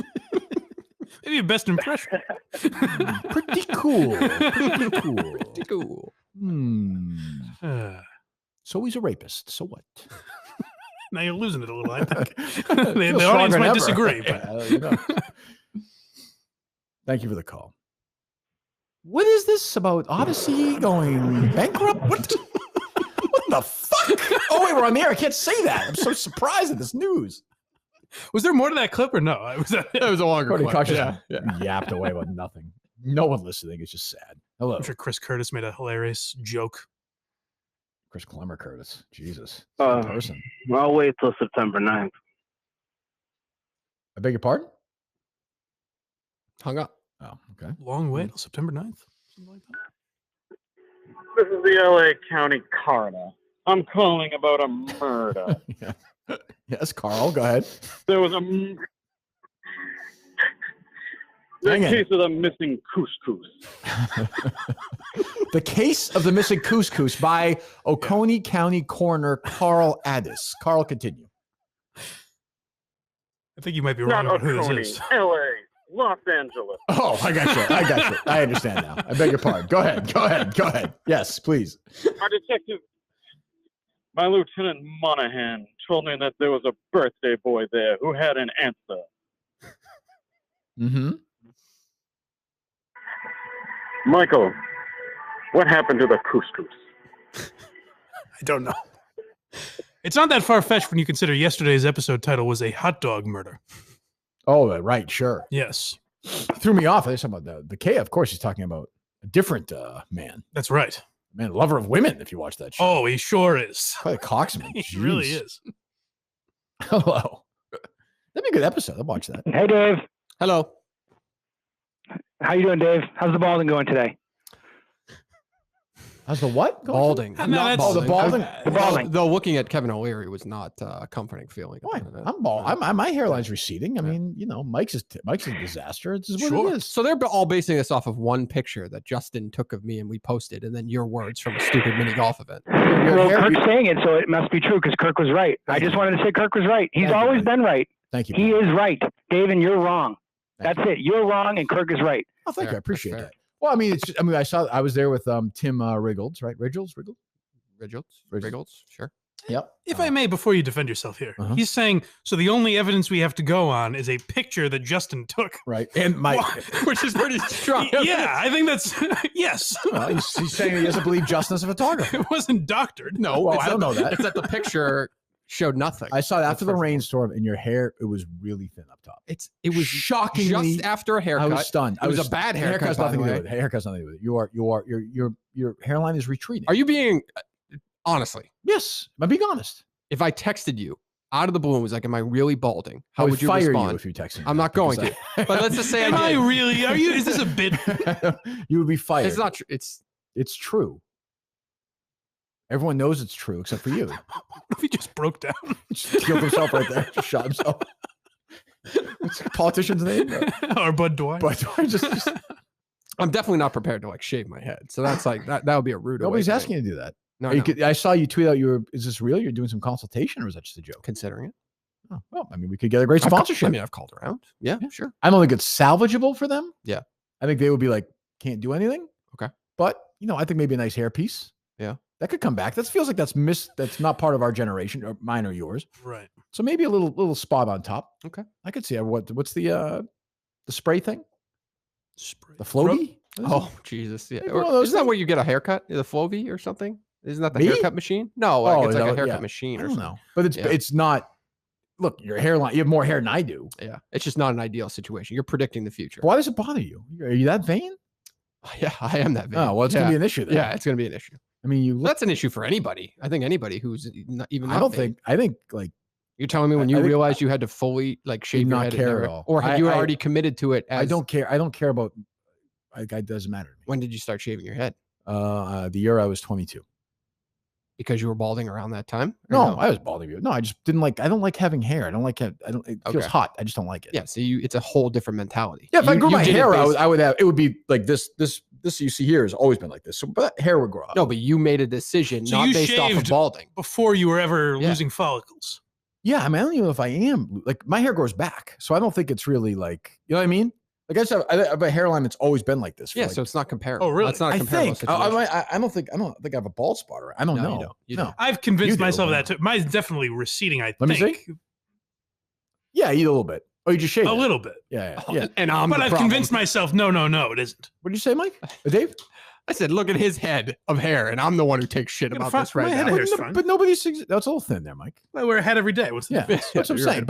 But he's not. You're concerned about this. Mike's not. Yeah, Mike. Mike Now you're wouldn't be turning on concerned. Mike. No, you're right. Yeah. Well, whatever. I don't. This I am fucker- concerned about it. But This bald-headed prick in the cape. Yeah, I mean, I'm saying you can't compare yourself to me because it's a completely different scenario. I'm not trying to. I know. Well, you kind of I've were. given You're this. like, I don't care about your hair. oh, okay.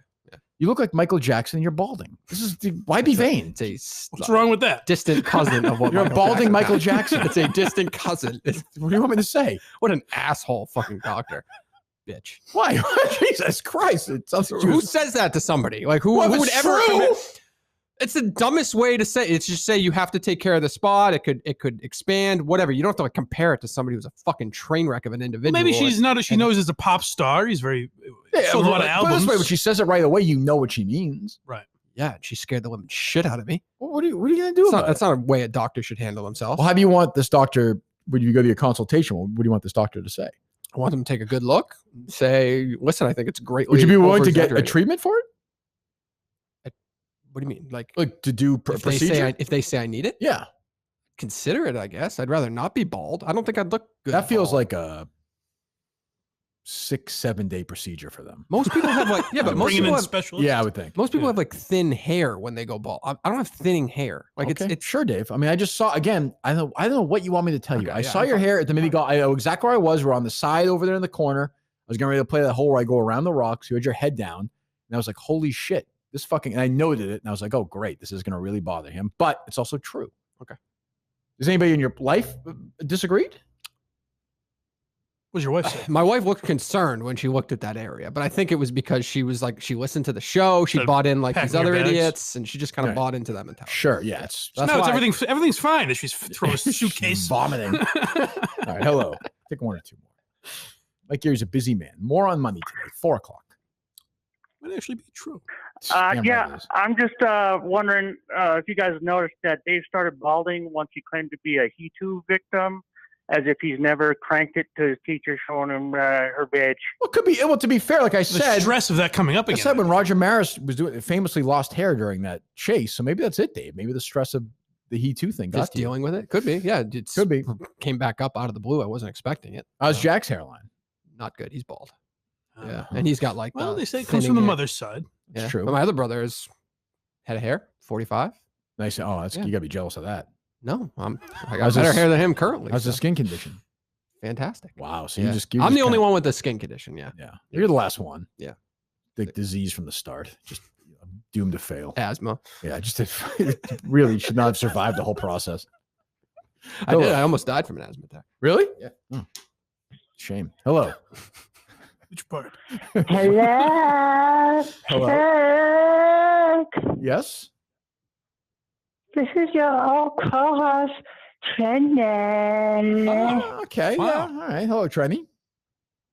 Congrats. I Oh, did you hear I got congratulations. Yes. I'm sorry. married? I beg your pardon? Did you hear that I got married? We discussed it. We discussed it on the show, I think, on Monday, did we not? That's guys? correct, Yeah, yes. congratulations, Trendy. Yeah, I'm very happy for you. I just want to say, Kirk, I miss you so much. And Well, our days at Comcast.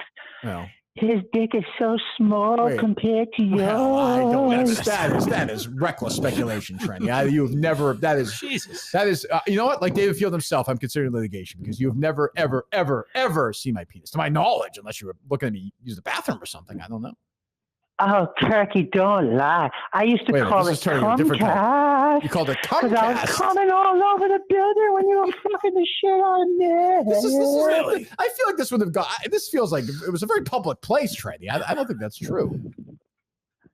It never seemed to bother you when you take me right on the desk and lick my asshole.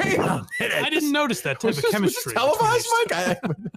Licking your asshole? There was one time you were on TV and it looked like you had a chocolate milk mustache. I do recall that. Go back but to that- the tape. I had chocolate milk that night. To be fair, I believe. Yeah, out of my asshole. Well, thank you, Trenny. Good Lord. Well, again, I mean, I don't recall that. Maybe she does, but congratulations to Trenny, and she goes forward in her union, which will last us, I'd say, about 18 months before that guy bails. Someone sounds jealous. Well, just saying. Who knows? Hello. They're gone. Okay. Jeez. What a way to wrap it up. You go to blindmike.net. Yes, thank you. What's going on there?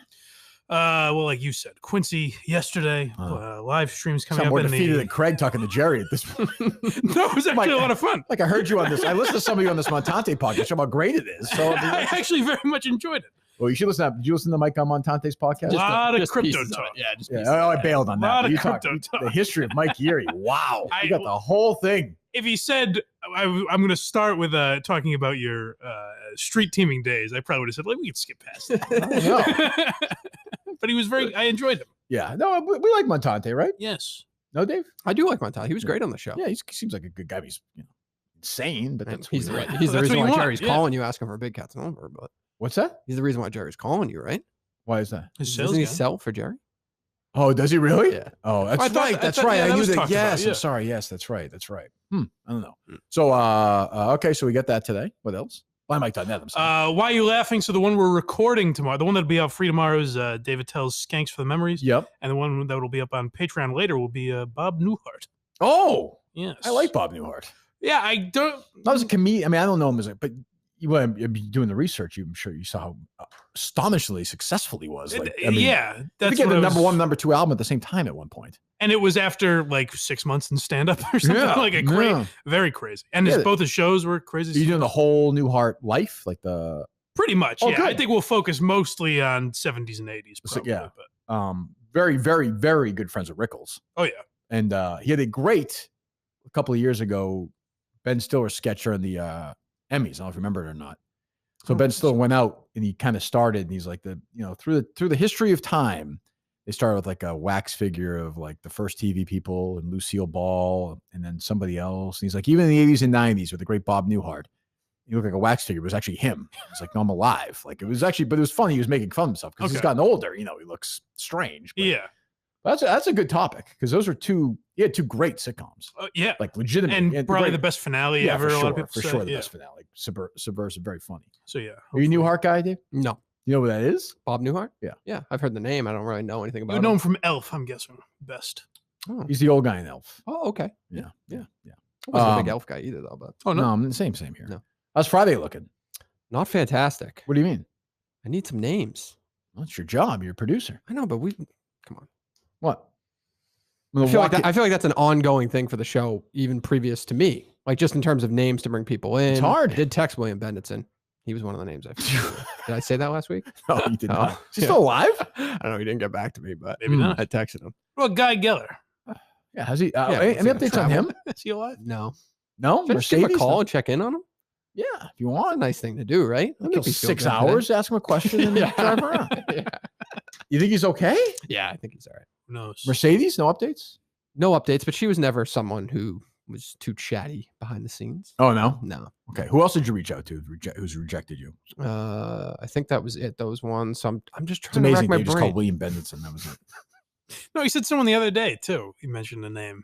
Yeah, I can't even remember who. Oh, Vindog was one I really wanted to get in because I just think he could be funny. He could be a Sure. good one. And he's, Yeah. What about Tangway? You want to bring Tangway in? No. He does a lot of that like CLNS shit. Yeah. Where Bob Ryan said, didn't Bob Ryan call Kevin Durant a shithead yesterday? Did he really? Yeah. I don't know. He actually articulated it well, so I didn't think I he like was Gary. I don't crazy. really want to go backwards. Yeah. It's not just like a lot of like young people. I go forwards with a guy like Vindog. What's that? There's not a lot of like young people that are in like media or content. Not a lot of Mike Geary's out there is what he's outside trying to of say. radio. That's the problem. It's difficult. I understand. It's And they all difficult. suck on radio too, so it's not. You wouldn't want those Yeah. people anyway. Like who? Get Courtney Cox. I just mean Yeah, like if I ever said he doesn't suck, but like if I said Christian Arcane, you wouldn't be interested in that. But He he's young sucks. and on the He radio. sucks. How dare you? Yeah, I mean, I like him, but he stinks. Yeah, on- I he just mean stinks like on all the those He radio. groomed me. Yeah, exactly. What's that? I just mean all those people. Like if I suggested any, Did of you them. fuck him in the ass? I'm not willing to comment. He was very good to me. Yeah, that seems reasonable. Jesus, he takes it in the ass. Like, oh, no, does he? There's a question. He takes it in the ass. Right? Takes it, That's yes. that's speculation. Correct. Yes. Huh. So what are you yapping about? You fucking talking about Christian Arcane and William Bendonson? What are you talking No, I about? was just saying like those people in radio that are That's the younger pinnacle. that would That's the want to. mountain top. Imagine the group he just pitched, like having dinner together. Christian Arcane, William Bendonson, and Who's Vindog. I'd watch that. Gary Tangway. I'd watch that dinner. Give me an example of somebody that you would suggest. Oh, Just I give me know. an I know. example. In fairness, I've got nobody. Like I'm handing this It's completely wild. over to you. It's wild. Yeah, it's not Bendonson fair. would have been great though. For 10 minutes. Yeah. He's not doesn't listen to the show. See, you're gonna anymore. hate anything that anything I would be able to pull off. You're gonna hate No, because it would true. have come to you. Like that's what when people text me all the time and say, "Why isn't Stu Feiner on the show today?" It's like I'm not gonna suggest things that I know you would just say to do. Like you would tell me when you know Stu Feiner's available. You would tell me when you want Stu Feiner. Yeah, well, Like the you wanted basic to stuff. have Stu Feiner that day. Yeah, because I thought it was gonna be me I think and that you would in have the been. studio I think that would have been too much in there. in that room. Yeah, because it's too much. It was just a weird scene. Like imagine Yeah. Stu talking to the old guy on the play. It's just too much. I don't know that Yeah. he turns it off either. I think that's just him. Yeah, you know me. I like Stu, but that can be that can be a lot. Yep. How about GB?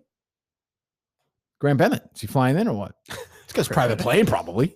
We can ask him. Yeah, that's okay. Yeah, I figured that was. The I answer. don't think he's going to be. I don't think he's going to be actually playful. No. Like I think he would come on the podcast.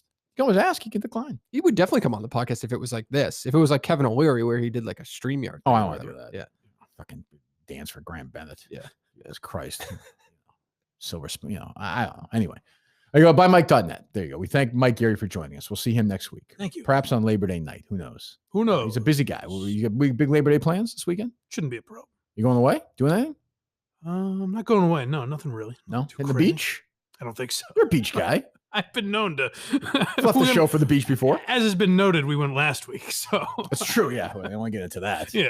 I was a little shocked you didn't want to go to the live thing just as a Ugh. spectator. No, just as a spectator. Fucking middle of nowhere. Yeah, that's true. A Friday and Labor Day weekends be a shit show. I know it means nothing, but like Just talk what? to Ian Poulter. Like, it's over. It's done. Yeah. To do what? Watch them hit golf balls?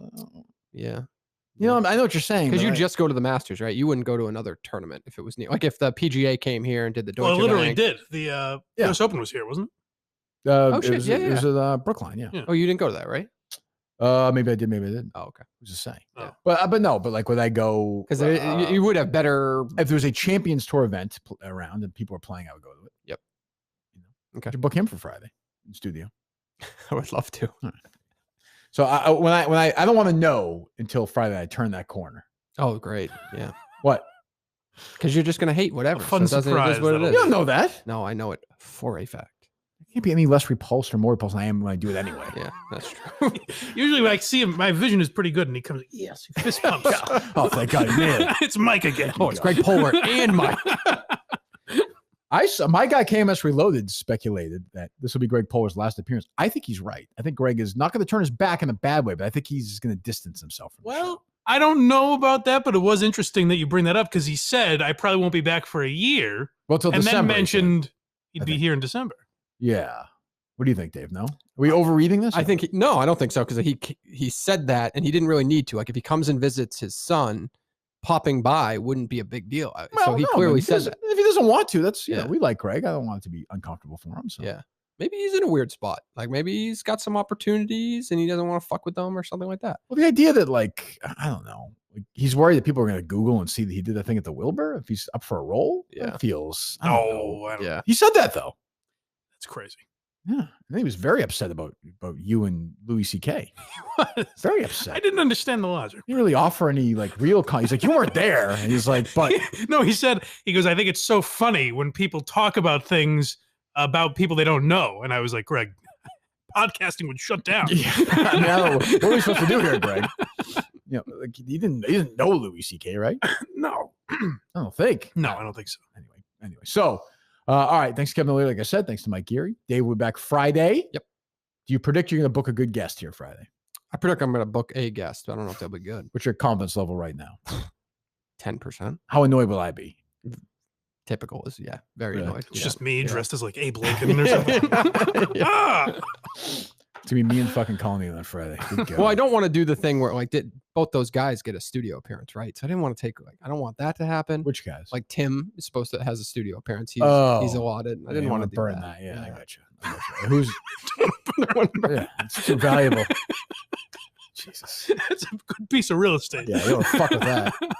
I see what you're saying, though. I actually agree with you on that. And I don't think McFusta is the other one, right? McFusta would absolutely get on a plane and come here on Friday if we told him. It's a good option. He is a loyal fucker. Don't count that. I like McFusta. Don't count that. All right, we'll talk to you then. Goodbye.